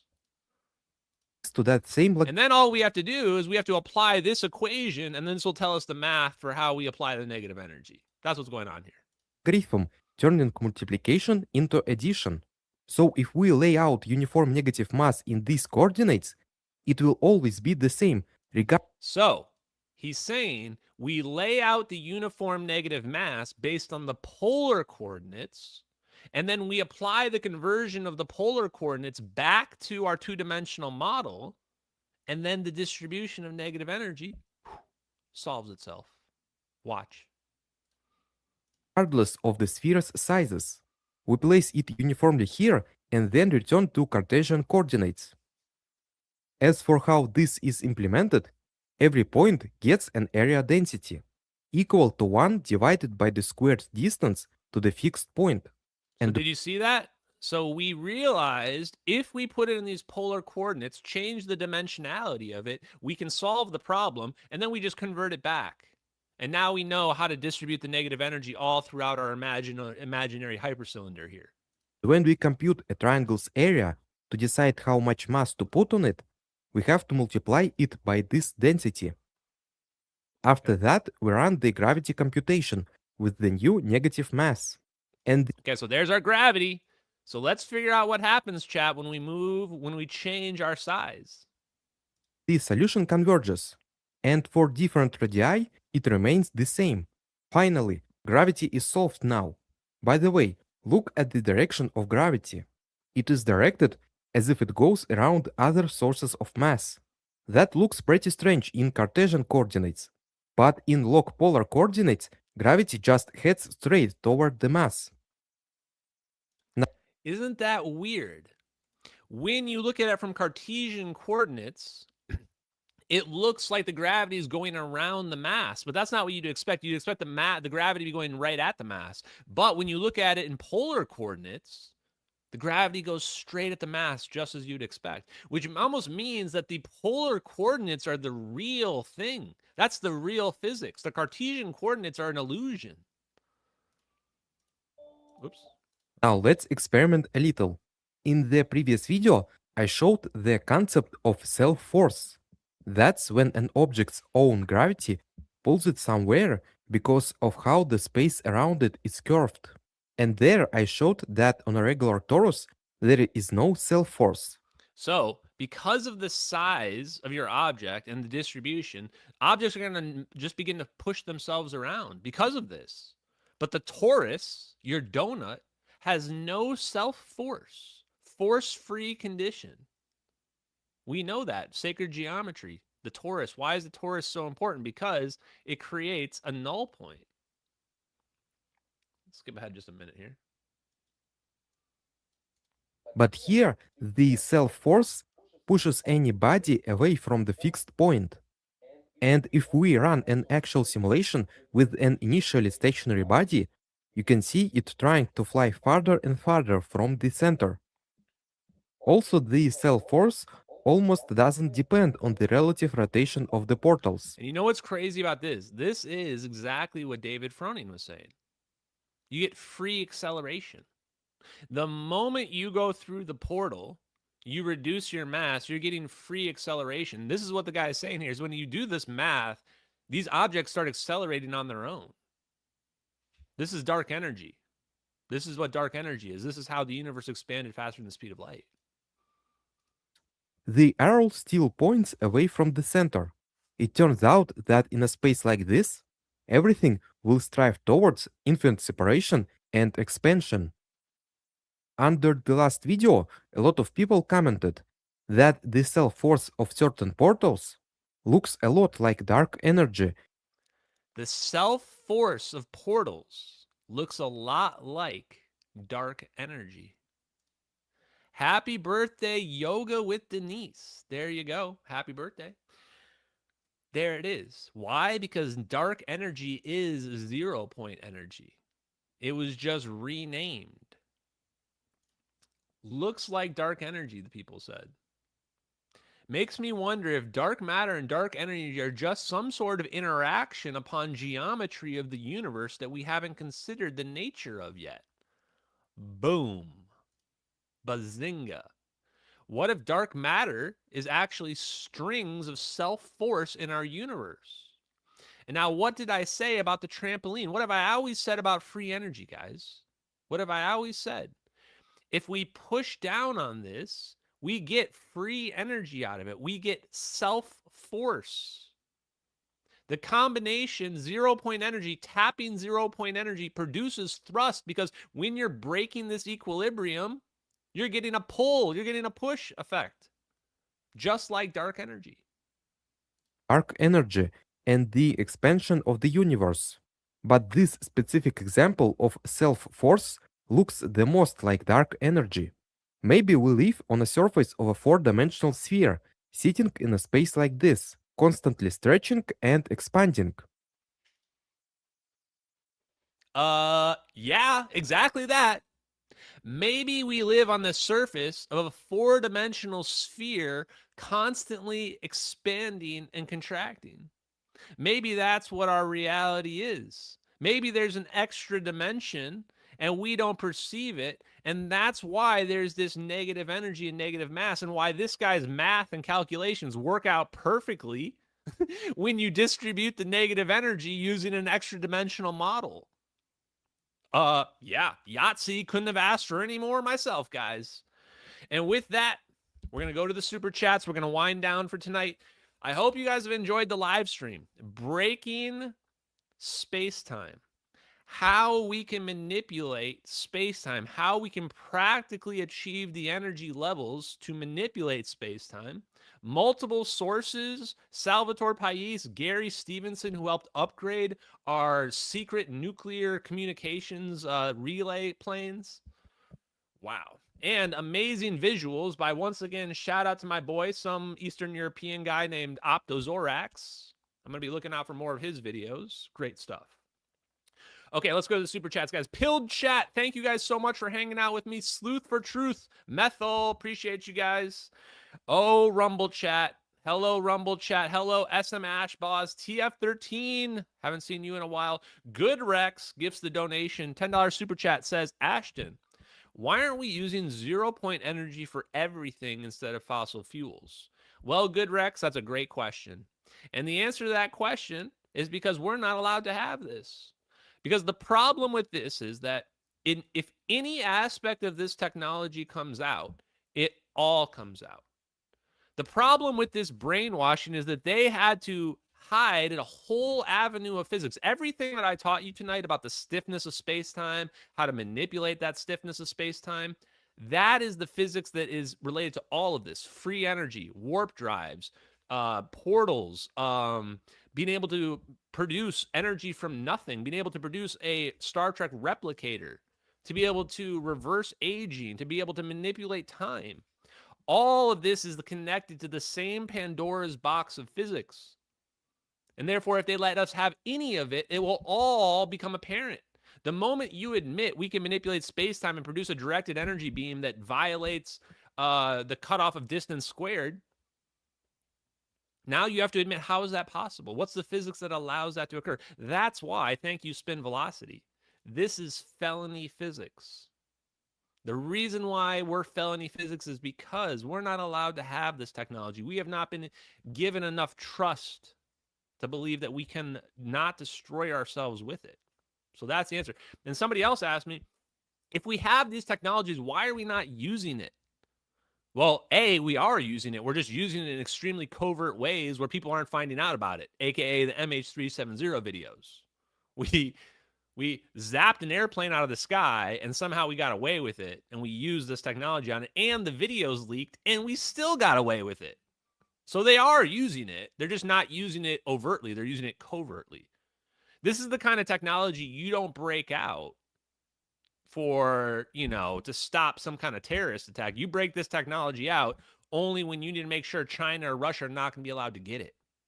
Or when you want to go discombobulate, if you have to go take the president of Venezuela, if you have to go kidnap him in a military base, that's when you break the technology out. When you need something that makes people bleed out of their ears and their eyes. So long and short of it is, we are using it. We just don't talk about it in polite circles. Thank you, Kie Sierra, not Yoda, and everybody else in our Rumble chat. You guys are a hero. I appreciate you. Now, our super chats. YBCO gifts that super sticker. Thank you very much. I appreciate it. I hope you liked the video or the song. We'll play the song out at the end as well. Guys, one more announcement. I have to stop playing the Carl Sagan. Apparently, there's a Hans Zimmer song in that Carl Sagan clip, and they found out, and they went and struck like 20 of my live streams over the weekend. So I had to edit out all the Carl Sagan things, and we're probably not going to be able to play that anymore, which sucks at the beginning because it's my favorite, but whatever. We got a good use out of it. That's some gas. Dabba gas, chat. Dabba gas says, what's your take on all this? Do you believe we recovered NHI craft?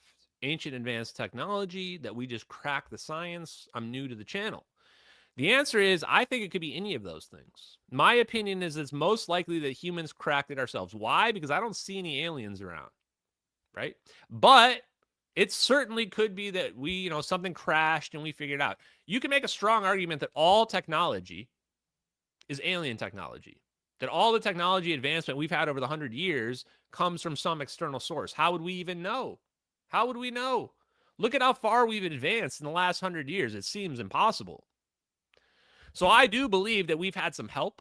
I just don't know what the nature of that help is. I mean, it could be aliens. It could be ancient technology that we uncovered. It could be time travel. Or it could be time travelers from the past that came to the future, and they came here with technology that's more advanced than we have now.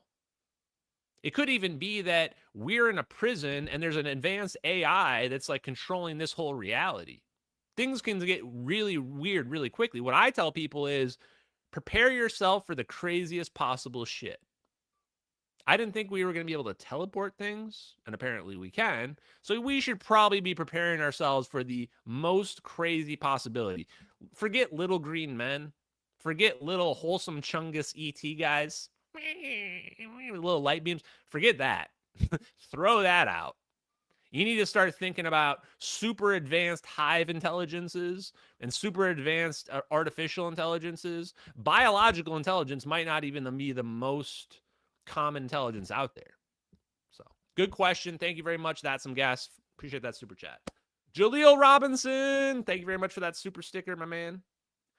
My channel says blink 3 times for orbs, chat. Blink 3 times. You need some Orbeez. Thank you, my channel. Appreciate you, brother. Timothy Foster says, fellow Orbeez, and I thank you, Ashton, for all the time you have taken to teach us the equations, which are so important. Well, here's the reality. I realize that we're never going to get this. We were like 100 years from getting this technology. Not a joke. I tried to figure it out. I was like, yeah, they would give us this technology in like 21, 25. That's when they were going to tell us about teleportation. There's probably written on a piece of paper somewhere. So my goal has been basically to pull that time frame forward. Like if I teach us enough, maybe I can push the time frame forward 25 years. Maybe if I'm really lucky, we'll get some of this before I die. Probably not, but we'll see. So that's been my goal, methodology. And in the meantime, I just push out really hard to deny evidence, scientific clips, papers, etc. Including, we know the guy that leaked the videos, Edward Lin. I don't know. Everybody's just avoiding the fact that I found the guy that leaked the videos. We have his stipulation of fact in his whole case file. He's definitely the guy that did it. What? How are people still talking to me about video game effects and cloud pictures? I'm like, but I found the guy that leaked the videos. VPU2 Wizards. Anywhere, anytime. This is literally the squadron he was with when he leaked the videos. Whatever. They'll figure it out. Blue Plasma Balls, great stream. Thank you, Plasma Balls. I appreciate you. Brian Pemble, thoughts on light cavitation. What is light cavitation? Is light cavitation sonoluminescence? Probably, right? Or something like that. Light cavitation usually refers to sonoluminescence. Exactly. See, chat? I'm a fucking genius. I already know. Yes, light cavitation is manipulating space-time. No question. It's dynamic Casimir effect. The punchy shrimp, what's happening? When the punchy shrimp makes a punch, he makes a void, and this void collapses. And the void collapses so fast that the boundary conditions, the walls, are collapsing, and this causes light to appear from the vacuum. Sonoluminescence is zero-point energy effect. Sonoluminescence is squeezing the vacuum. That's why none of the physics can explain why sonoluminescence is a thing. How is sound waves in water producing light? Have somebody try to explain that to you. How can they produce light and fusion reactions faster than fusion occurs with intensities hotter than should break the glass? If that's really that hot, that should break the glass, but it doesn't. And all the answers to that are in Tom Vallone's. I don't know if it's actually in this particular book, but pretty much all Tom Vallone's stuff talks about sonoluminescence. So check out Tom Vallone's research on zero-point energy if you want to know more about how sonoluminescence and light cavitation is linked.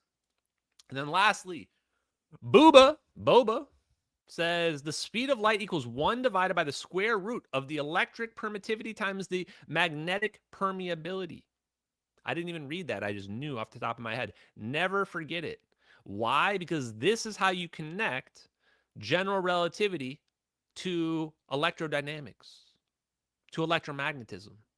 What's the connection? The speed of light is 1 divided by the electric permittivity times the electric permeability. There's the square root of it. There it is right there. What that means is you can treat space-time, the medium, like an object, like a conductor. Treat it like a conductor. And if we can change these properties, then we change G.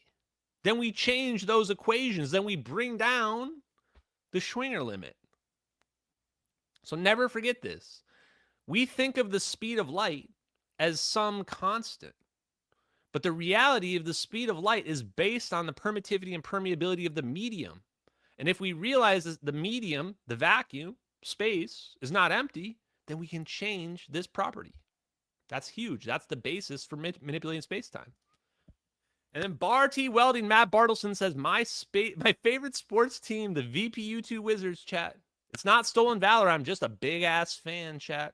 I'm just a big fan of the intramural VPU2 Wizards Frisbee team, Ultimate Frisbee team, chat. Okay, guys, that's it for us for tonight. I hope you guys appreciated the live stream. We'll be back on Wednesday with more. Have a good night, MH370X. This is to you, my British man. Here you go. Or woman. I don't know. It's M. It's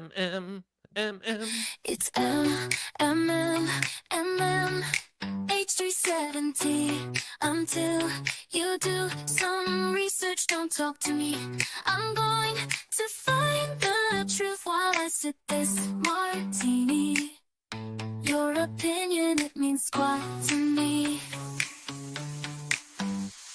It's H370. Not all heroes wear capes. I wear glasses to see. I'm going to find the truth while I sip this martini. The trolls hate seeing me succeed. But guess what? H370.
They're meant to fly, planes they ain't supposed to fall from the sky.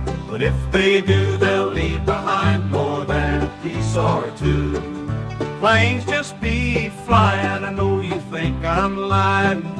The USA, they be hiding the truth and I ain't buying.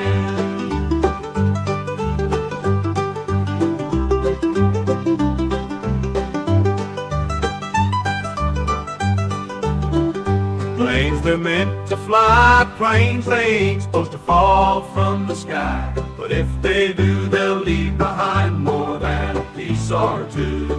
They'll leave behind more than I know you think I'm lying. The USA, they be hiding the truth and I ain't buying.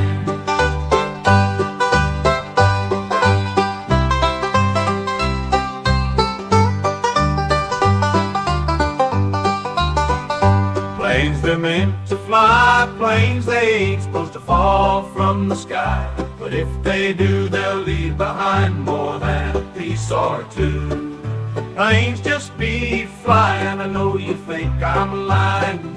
The USA, they be hiding the truth and I ain't buying.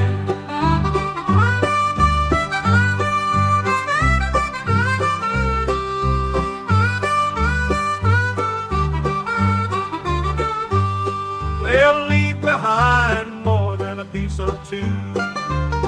They'll leave behind more than a piece or two.